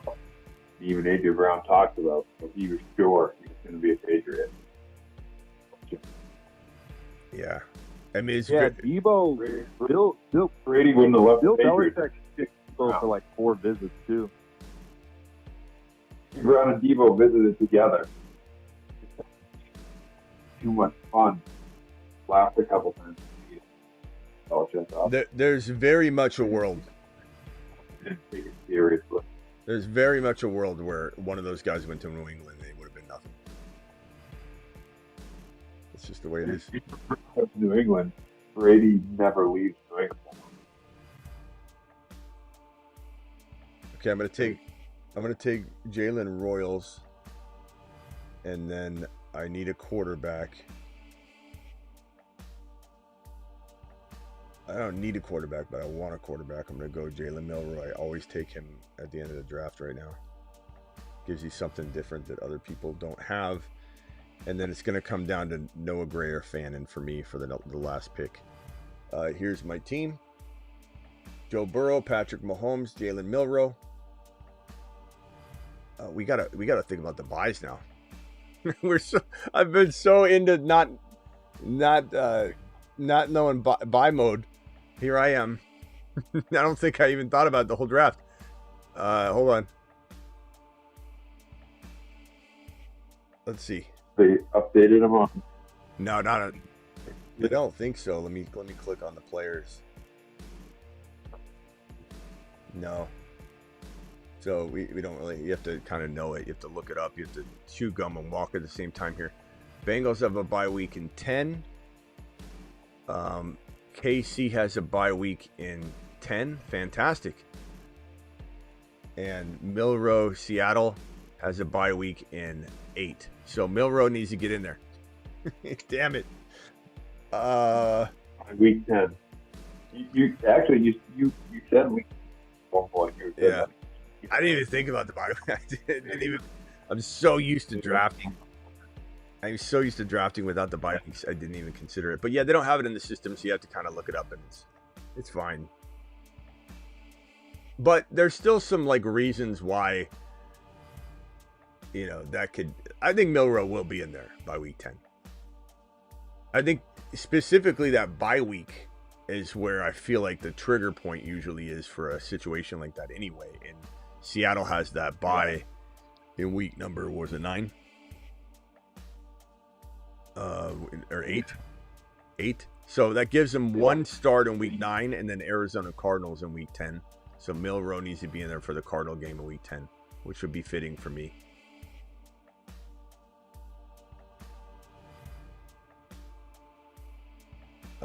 Yeah, that it wasn't. I don't know that it would have changed my. I just would have maybe drafted. Maybe not. I think I would have.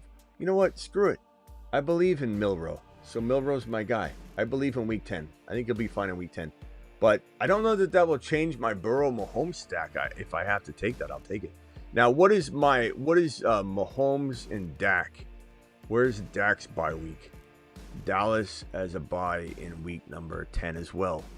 Shit. So Burrow, Dak, Mahomes, it's like 3 of my favorite players that I stack a lot at the quarterback position. That sucks. But JD5 has a bye week in week number 12. So JD5 and Mahomes stack is still very, very good. What about Joe Burrow? Yep. Or I'm sorry, Josh Allen. He has a bye week in week number 7. Okay. I can still stack bully QB, some QBs without worrying too much about it. But all right, last pick in the draft. I'm going to go with Noah Gray to keep some security. So I went Noah Gray instead of Fannin. So at the bottom, I've got Gray and Kelsey. I've got Likely. I just don't want to be left without, if Kelsey gets hurt, Likely's hurt, and then Fannin's not doing anything. I like Fannin a lot, but I just wanted the security there. I like the receiving room quite a bit, even though it's got some risk to it for sure. But I think Burden, Igbuka, Kyle Williams, Michael Wilson, Royals, it's pretty risky, but I love it. Bucky, Kyron, Harvey, Tootin, Bigsby, Dylan Sampson, Joe Burrow, Mahomes, Milrow, doing it live. Let's go see what our boy Clientele.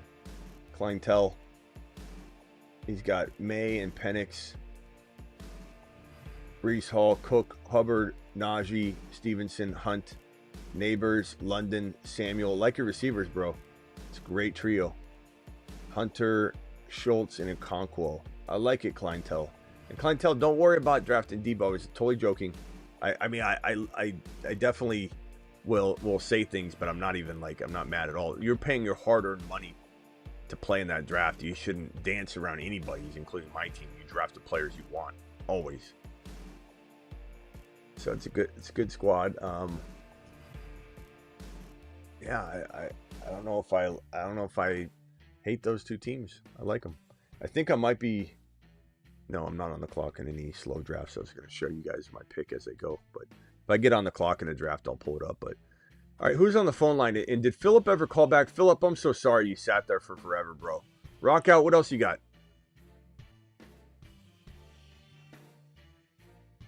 What do you think about the Commanders and Chiefs game for like a weekly winners?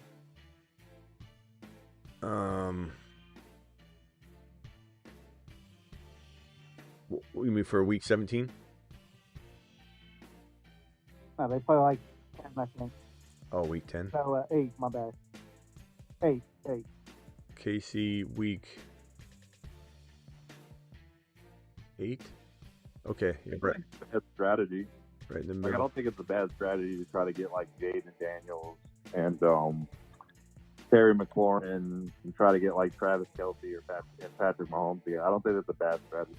I think the thing you want to do is just get really good at chewing gum and walking at the same time.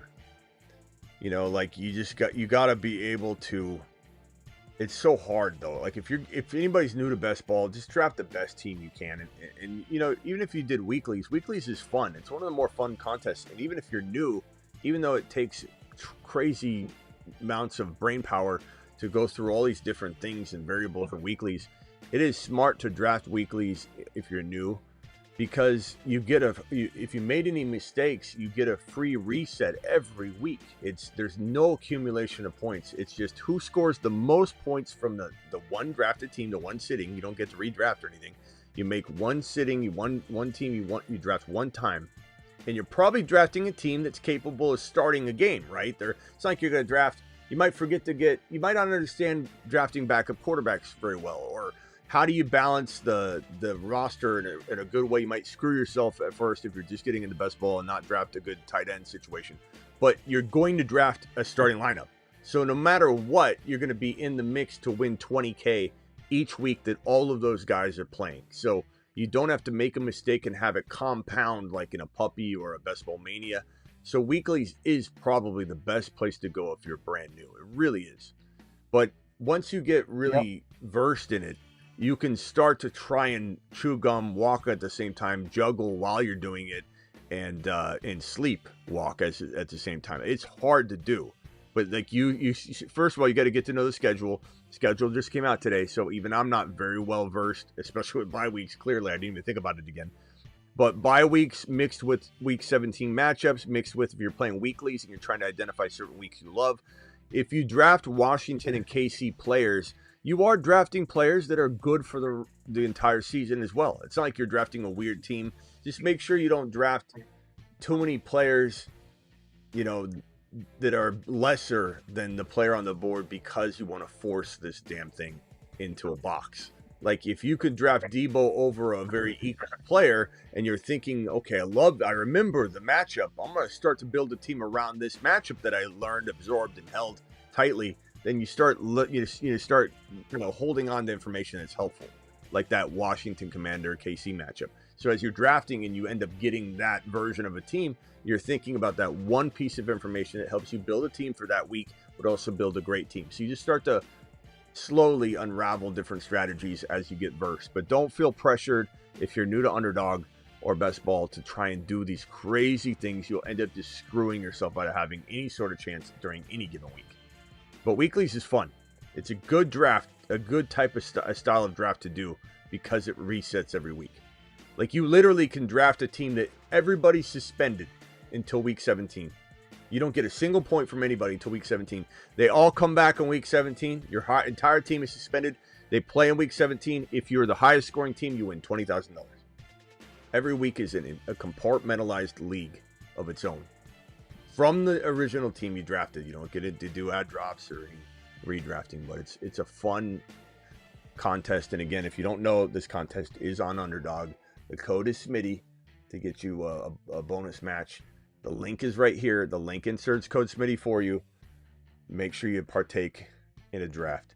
All right, I'm not going to be here too much longer. The phone line's open. Let me hit the button, then I'm going to go to Justin for a final thought. Here's the phone number. Call into the show. Call into the show. To kind of back up your thing about weekly winners is like, I know we don't like to think about this when it comes to these contests, but it's kind of a decent floor play because, like, if you just get into the top 4,000 or something like that with like one of your weeks, you gain like $7 of the $10 back. Like, I remember one weekly winner, I got like 21, which, like, it sucks because you didn't win the contest, but like I got like twice the money I put in on it back, which is really cool. Yeah, appreciate it. Yeah, all right, later, bro. Appreciate you. It's a good point. Good point. And another thing you can do, I see a couple of you throwing lineups around. Like this one from Tebow says, what do you think about going 1-8? If Justin's there, you can answer this too, but going 1-8-8-1. I don't love it because the thing about it to me is that when you get to that 8th wide receiver and that 8th running back, they're not locks by any means. I mean, you might find a player that you just really, really like that the world's sleeping on, and that's fine to me. But like to literally try and just get an extra body, that is drafting a position and not a player. And to me, I'd rather have that. Like, what if you, like, you got to look at it from this perspective. What if you draft the most ideal team to win weekly winners? You're a freaking genius. You draft the 3 or 4 best rotational running backs. You got 3 or 4 or 5 wide receivers that are the best rotation. And then your quarterback just happens to walk out on the field, no contact, tears his ACL. And now this team has no quarterback, and you would have won $20,000, maybe multiple times because it's such a good team, but you had nobody. And a freak injury takes the entire team out for the remainder of the year. So it's not worth it to grab yeah, it does happen. It's not worth it to grab some meaningless 8th player. You know? Long time ago, but I'm ready week 1 after that 2017. Okay, they're coming back. They're going to break records again. First game of the ACL stuff. Yeah. You're talking about 200 players. Like, players in the 200 ADP range. I like Jordan James. I like him. I wouldn't mind drafting him. Save room for him somehow. But like you get to the Elijah Mitchells, the Zach Mosses, the Estimes, the potential McLaughlins, the Kareem Hunts, even a Jerome Ford, and that was running backs to the I don't know, 199 range, and you're talking about drafting well past 200 for overall ADP. Wide receivers, you're talking about Jalen Coker, who I loved before the draft, but I'm not taking one of those guys to try and win a tournament or a contest instead of that backup quarterback that can save you if things go astray. You can't have one tight end, you can't have one quarterback. And not to mention, any team that I've looked at, especially we've had a couple people that watch this channel win the 20K. So we've had a few people that have won the 20K in a given week that watch our channel consume this content. So very proud of that. Very, very, very, very proud of you. And in all of the cases of the teams that we've shown on screen, and we've shown them when they've called in, they're literally the starting lineup is what won it. It's not like we're looking at an A.O. Minor type of player that's in the lineup, putting someone like T. Higgins or Chase on the bench. Most of the time, it is literally the big dogs that I'm not saying there's an outlier from here or there, But when someone wins, it's because all of the big dogs came together. So if anything, I think it's probably the tournament I would least like someone to scrimp on at tight end or quarterback, because those, especially the quarterback position, you're not winning if your quarterback gets hurt. And what happens if your quarterback has a bad game, let's say 4 times on the year, and your team happens to be so good and comes together, and you have, again, no option that could come in, step in, and give you that 20K. You just want to have a rotation. And I'm very much a person that drafts 3 quarterbacks and 3 tight ends still in weeklies for that very reason. I don't think it changes my mindset at all. But I will, if I have to. Let's say I have Mahomes and Burrow. Oh yeah, I'll skip on a 3rd quarterback in that setting, because how it's going to be very rare for that to not work out for me. And if it doesn't, then how many weeks did I get it to work out for me? Like 11, 12, 14 weeks, it was fine. And then Burrow gets hurt, and then Mahomes struggles for 3 games. And then I don't have, a team that can really put it all together. Sure, but I'm going to have pretty much an 80% season of Mahomes and Burrow with no need for a 3rd quarterback.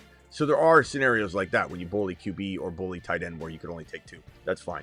So if you do want to go, let's say 2 and 2 tight ends, 2 quarterbacks, make sure they're both really good, and then you can bully it. You can kind of look, even if it's a poor man's bully, like Dak Prescott and or Bo Nix and JD5 would be like a poor man's bully QB situation, because the second guy could be a starter in my mind.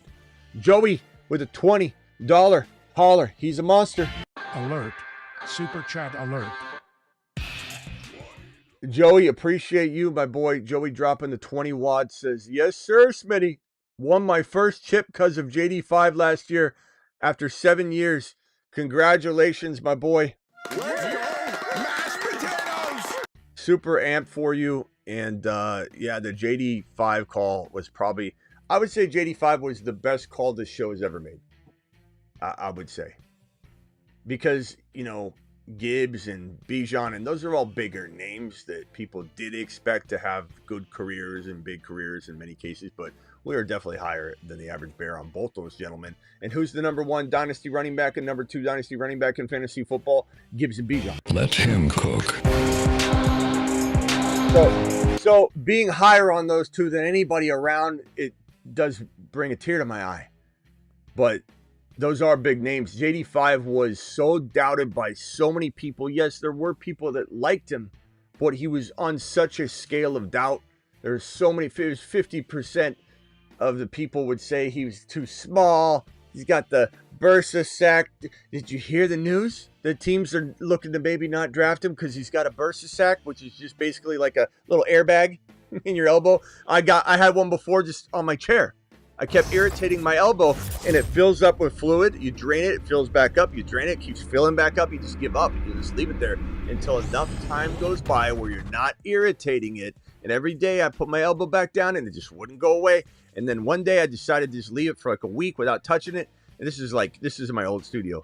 And I literally had it heal, and it was sore for a handful of days. But bursa sack, too small, not accurate, running quarterback only. We heard it over and over and over. JD5 to the mother freaking moon. Justin says data hasn't shown 1881 works in weeklies. Elite QBs are only going to give you so many spike weeks. Tight ends are also volatile. You want 2. I agree. I want 3 and 3. Unless you go bully tight, like even a bully tight end situation could be, I don't know. Let's see here. Bully tight end, like a very poor man's bully tight end. It could be something along the lines of, like, let's say you went Bowers and you also drafted Tyler Warren, or Bowers and Jonnu Smith. Like, I could go 2 tight ends in that scenario if you wanted to beef up. But this would be something that you couldn't do ahead of time, because that's drafting players or positions, not players. If you got to a point where you're like, you drafted 2 amazing tight ends or 2 amazing quarterbacks like Mahomes and Burrow, you're bully QBing it, and then you get to a point in the end of the draft where you're trying to make decisions and you're like, what do I do? What do I do? then that's when you make a right turn instead of left turn, and you say, screw the third tight end, screw the third quarterback. I see a guy here in Sean Tucker. I've got Bucky. I want to cuff it. Or I've got Kyron and Jarquez Hunter sitting there. I want to cuff it. That would make me avoid a third tight end in weeklies or a third quarterback if I'm bully stacking them QBs. And so JD5 was the best call. Thank you. I appreciate that. Yeah, JD5 was. I think our best call this year, by far and away, has been Travis Hunter. I think Travis Hunter is equal to, I don't know, I don't want to say it's JD5, but it's equal to almost any other prediction we've made. And it's not like anybody in redraft will capitalize on it. I get that. But we're a huge best ball community. And we've been drafting Travis Hunter in the 9th and 10th round. And you can't find a single content creator that was sitting here saying day in and day out, ignore the noise. He will be a wide receiver. And even if I'm wrong, I won't be wrong. Right? Wrong. Right. Why? Because you're getting him in 9, 10 round territory. We knew he was going to hit the field to some capacity. If I'm wrong, he's going to probably earn that value, get you a spike week here or there, never play for your team. But if I'm right, you've got the potential to win a best ball contest because you got Hunter at 9 and 10, and we scooped it up like clockwork. And now everybody else is grabbing the kid in the 3rd and 4th round. Well, we've got hundreds, and I've got hundreds and hundreds of drafts. A lot of you have hundreds and hundreds of drafts with Travis Hunter in the 9, 10 round territory, and we put him on the Supernova list. Let me hit the Supernova button, so quiet, boys. And we had him on the Supernova list since what? I don't know. How long ago was it? A month, 2.5 months ago? 3 months ago, 2.5 months ago? Let him cook. There are handfuls of Saturn, Mars, and Moon men, but only 8 can be supernovas. I give you the 8 best picks in fantasy football. They are the 8 supernovas. They are the 8 supernovas.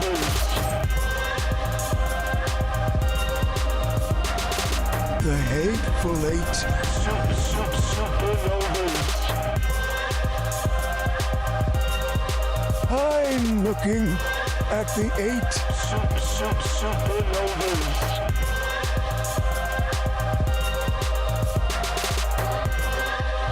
The magnificent 8.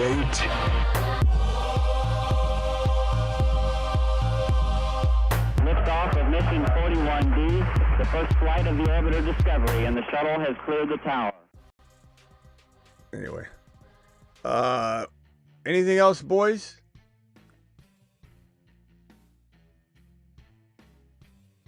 It's funny because, whether it's creators or people in general, they're going to act like they love Hunter day one. I always liked him. I wasn't sure how he was going to be used. People are going to deny that they like him. Oh, yeah. There's going to be at least Jake is in here being a man. Jake dropped a $2 hauler and said, I thought you were dumb, Hunter. I'm so sorry. It's okay, Jake. Apologize to your teams. Apologize to the winning roster you almost drafted, but Hunter needed to be on it. That's right. We got it. We'll take care of it. We'll do it live. Holiday. Anything else?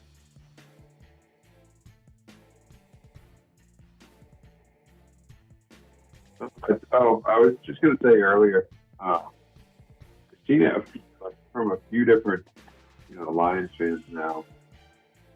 Kind of becoming a little bit of a narrative over JMO. Like, kind of, it's almost like Niners fans starting to turn on JMO, like Niners fans taking a run JMO right out of it. You're actually reading comments that are like Tesla's better than JMO? Just seen different places where they want Tesla to get more playing time and they want JMO gone. I'm not saying it's all lies.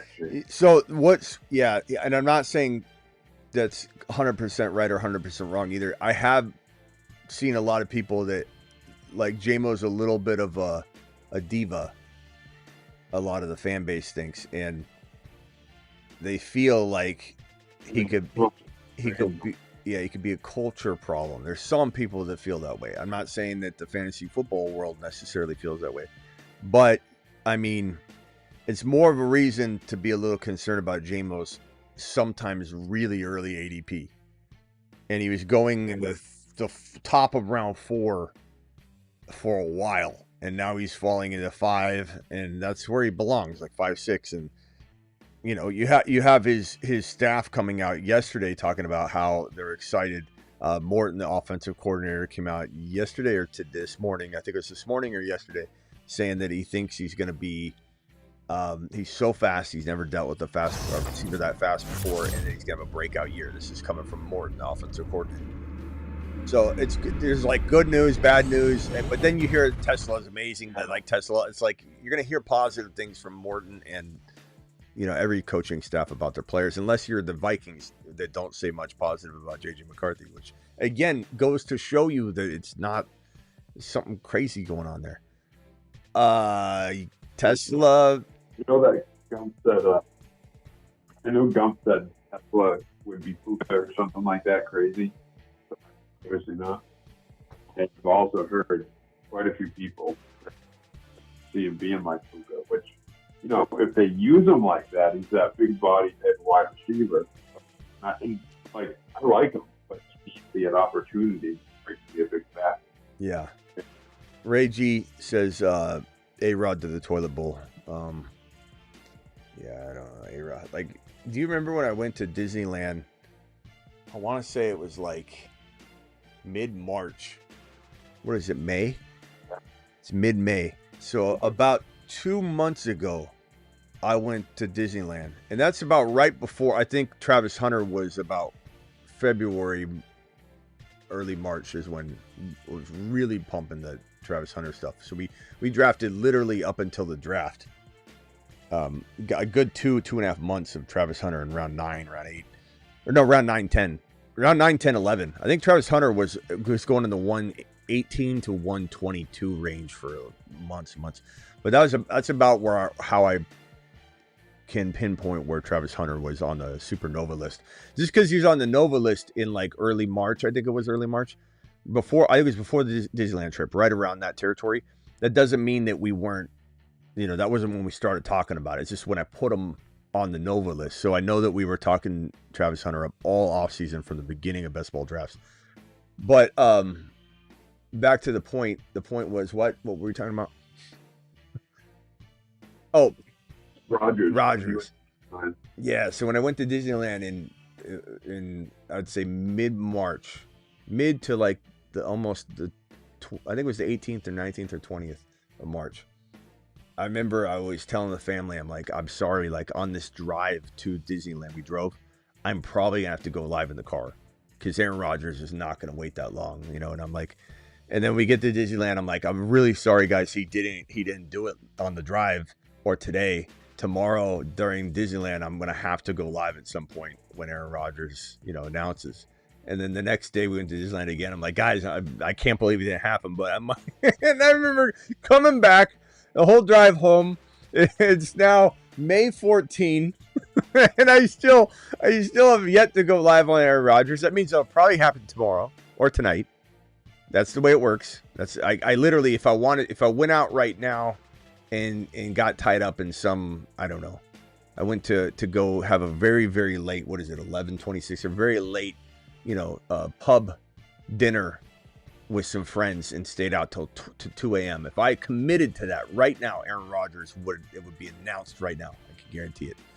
But this is crazy, man, how long we've been waiting on this guy. And I defend him once in a while. In the past I have. At this point it's like, how do you take this long? How do you take this long? I understand some of the other stuff. This is his life. You know, he's really weighing it out. But how does Tomlin who's very, very known for not wanting to be controlled. He wants to do his way. Screw you. He'd rather lose than have you control him. How is Tomlin okay with this? Unless Tomlin's in like a flux situation, he's like a midlife crisis coaching-wise, where he screwed up quarterbacks so much he doesn't trust himself after the Fields and Wilson debacle, that he's like, I gotta have Aaron Rodgers because there's not a question of what to do here if he's on the roster. I need that. I don't know that I want to go down this road. I don't know. I have no idea why Tomlin's doing this. I have no idea why he's accepting of Aaron Rodgers is waiting. And even to the point where you're like, are you going to draft around it? And he's, no, but, doesn't say things like, I don't know. Aaron Rodgers is not a part of this team. And until he is, or if he is, and he might not be, we're building this team. He's basically like, we still feel good about it. Is it affecting the way you draft? No. It's not anything negative about Aaron Rodgers not being on the team. It's just, no, it's not affecting anything. We're basically just sitting here waiting for him. We're twiddling our thumbs for Aaron Rodgers. Yeah, it's hard to defend him anymore. A lot of hatred has gone. The what? It was kind of telling. The schedule is kind of telling, unless they're just hoping that's how it works out. Yeah, right. Where is it? Yeah. Yeah, right here. Wait, no. Yeah, there.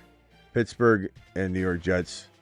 Aaron Rodgers at Fields versus Aaron Rodgers.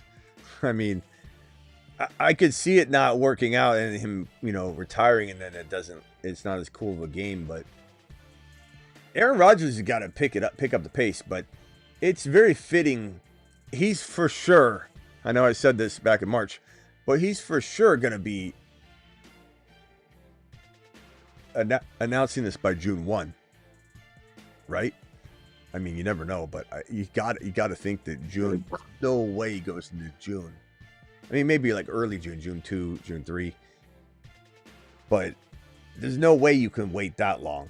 That would be crazy. Like right now, it still makes sense that in his mind he's older. I don't want to go through any of the early stuff, voluntaries and then mini camp, and so then like you get to OTAs and stuff, like he will be there. That's when he'll show up. He won't not. And he has fun with that. I think he has fun with, I think he's just taking his break. He's waiting. I mean, he's worked out with DK Metcalf. He didn't work out with Pickens, as far as I know. If anybody saw that, I didn't. I forget.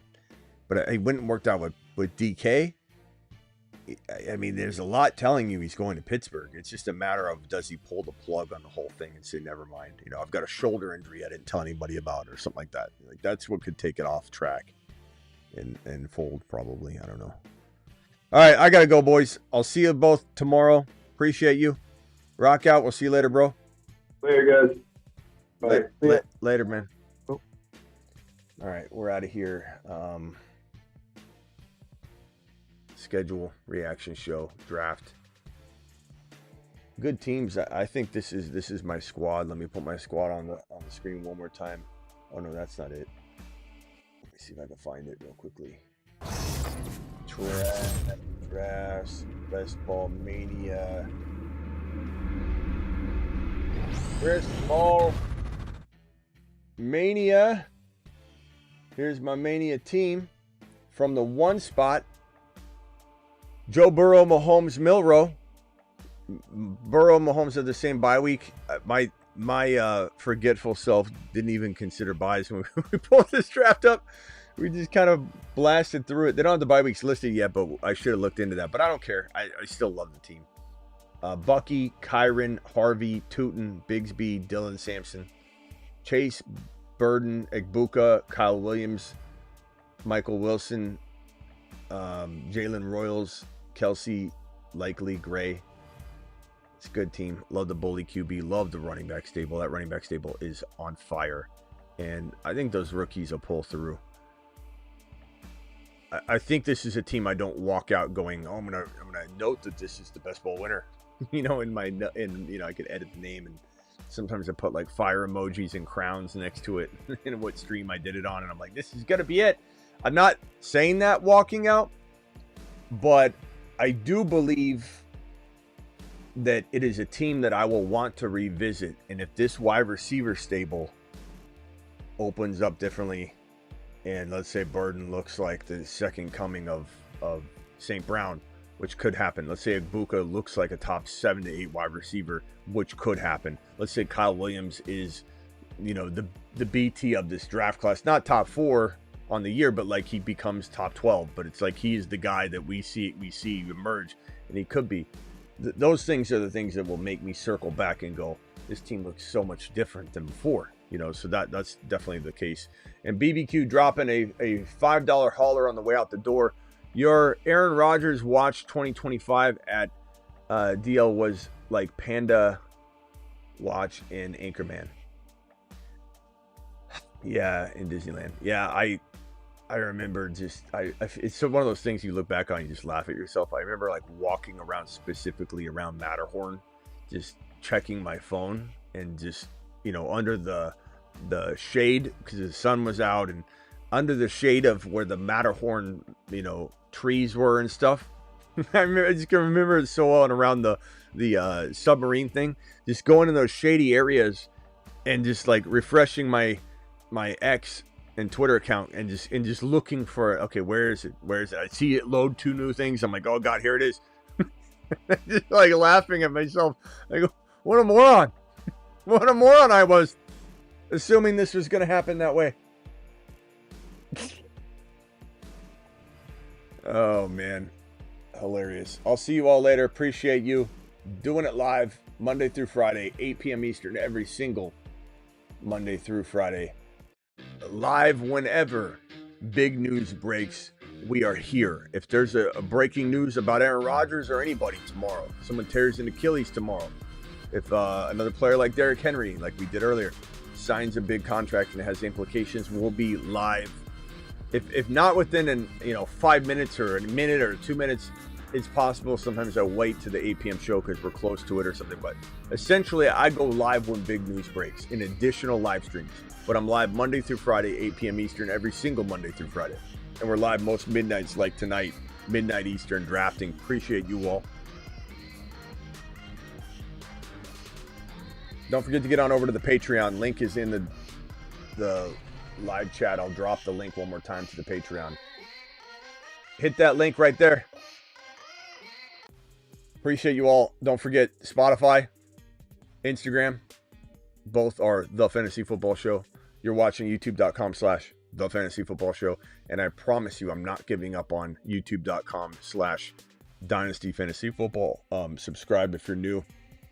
Links in the description. We'll be doing Dynasty stuff. Don't you worry. I promise you. I need to get back on top of that. I'm trying to get through this. And I know that rookie content's perfect for it, but I'm trying to get through the rookie stuff and the draft and the schedule. And it's been adding up, but we'll be hitting the rookie stuff. Don't you worry. See you all tomorrow. Doses.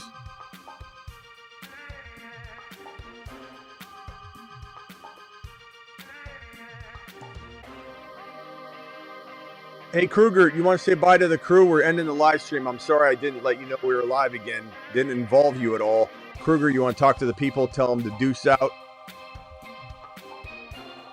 Everyone, thanks for tuning in. Deuces. To stay loose, stay liquid, and keep it flowing. Drop a deuce on that like button and subscribe if you're new. Catch you next time. And Kruger, what are we doing with quarterbacks late in drafts when we've got a quarterback already that we love? What are we doing when we see a Mahomes sitting there in round 7? You know it, Smitty. We're double fisting QBs. If you see someone like Mahomes chilling there in round 7, you snatch him up and stack that roster. Having 2 top-tier quarterbacks gives you massive leverage for trades or a rock-solid backup plan. It's all about stacking those advantages, my man. Yeah, and in best ball, you can't trade, but yeah, you could do that in redraft. But in best ball, having that optimal scoring of rotation where you don't have to set a damn thing. Mahomes outscores your JD5, no problem. Mahomes goes right in. If JD5 outscores Mahomes, as you expected, you're fine. Bully QB, double fisting, do it live. Exactly. QB and double fisting those. My guidelines won't let me talk about it. Can I help you with something else? Your guidelines. Okay, double fist quarterback drafting. Can you say that at least? You got it. Double fist quarterback drafting all the way.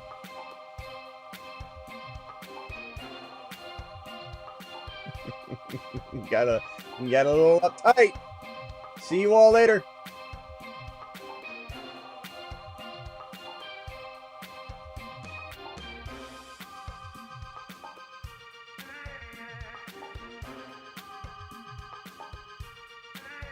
Yeah, I mean, there's some thoughts and consideration about the Dynasty channel. I'm not going to lie and suggest that I haven't thought about just smashing Dynasty. And we do Dynasty over here. We do everything. Like Phil just said in the chat.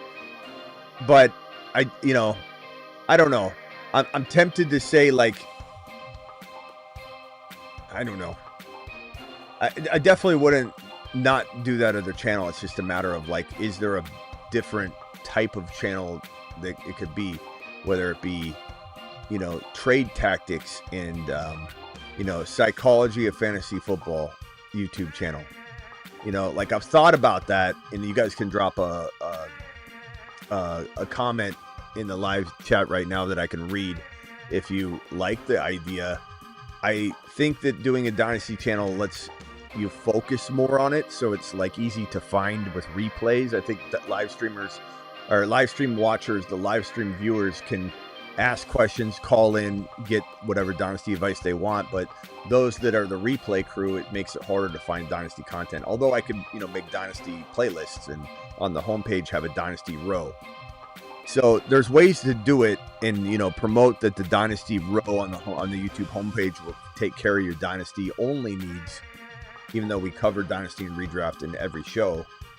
And then the Dynasty channel, I've thought about it. I don't know that I've thought about it greatly because I don't really want to get rid of the Dynasty channel. But if it became a draft strategy and psychology and fantasy football channel, it could be interesting. It could be part of something that blows up and catches on that nobody else is doing. And I like that idea, but hard to say.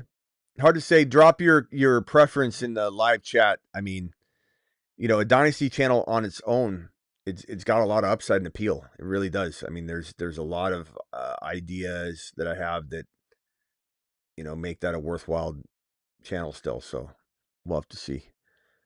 Phil likes the idea. Patty Mahomes in round 10. Awesome, Phil. You got Patty Mahomes in 10. That's crazy.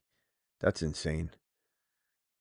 All right. See you all later. Drop your comments. I'd love to know if some of you prefer that kind of thinking, or, let me know what you think in the live chat. Appreciate every single one of you. I will see you all later. I'll be live tomorrow multiple times. Catch you later. Deuces.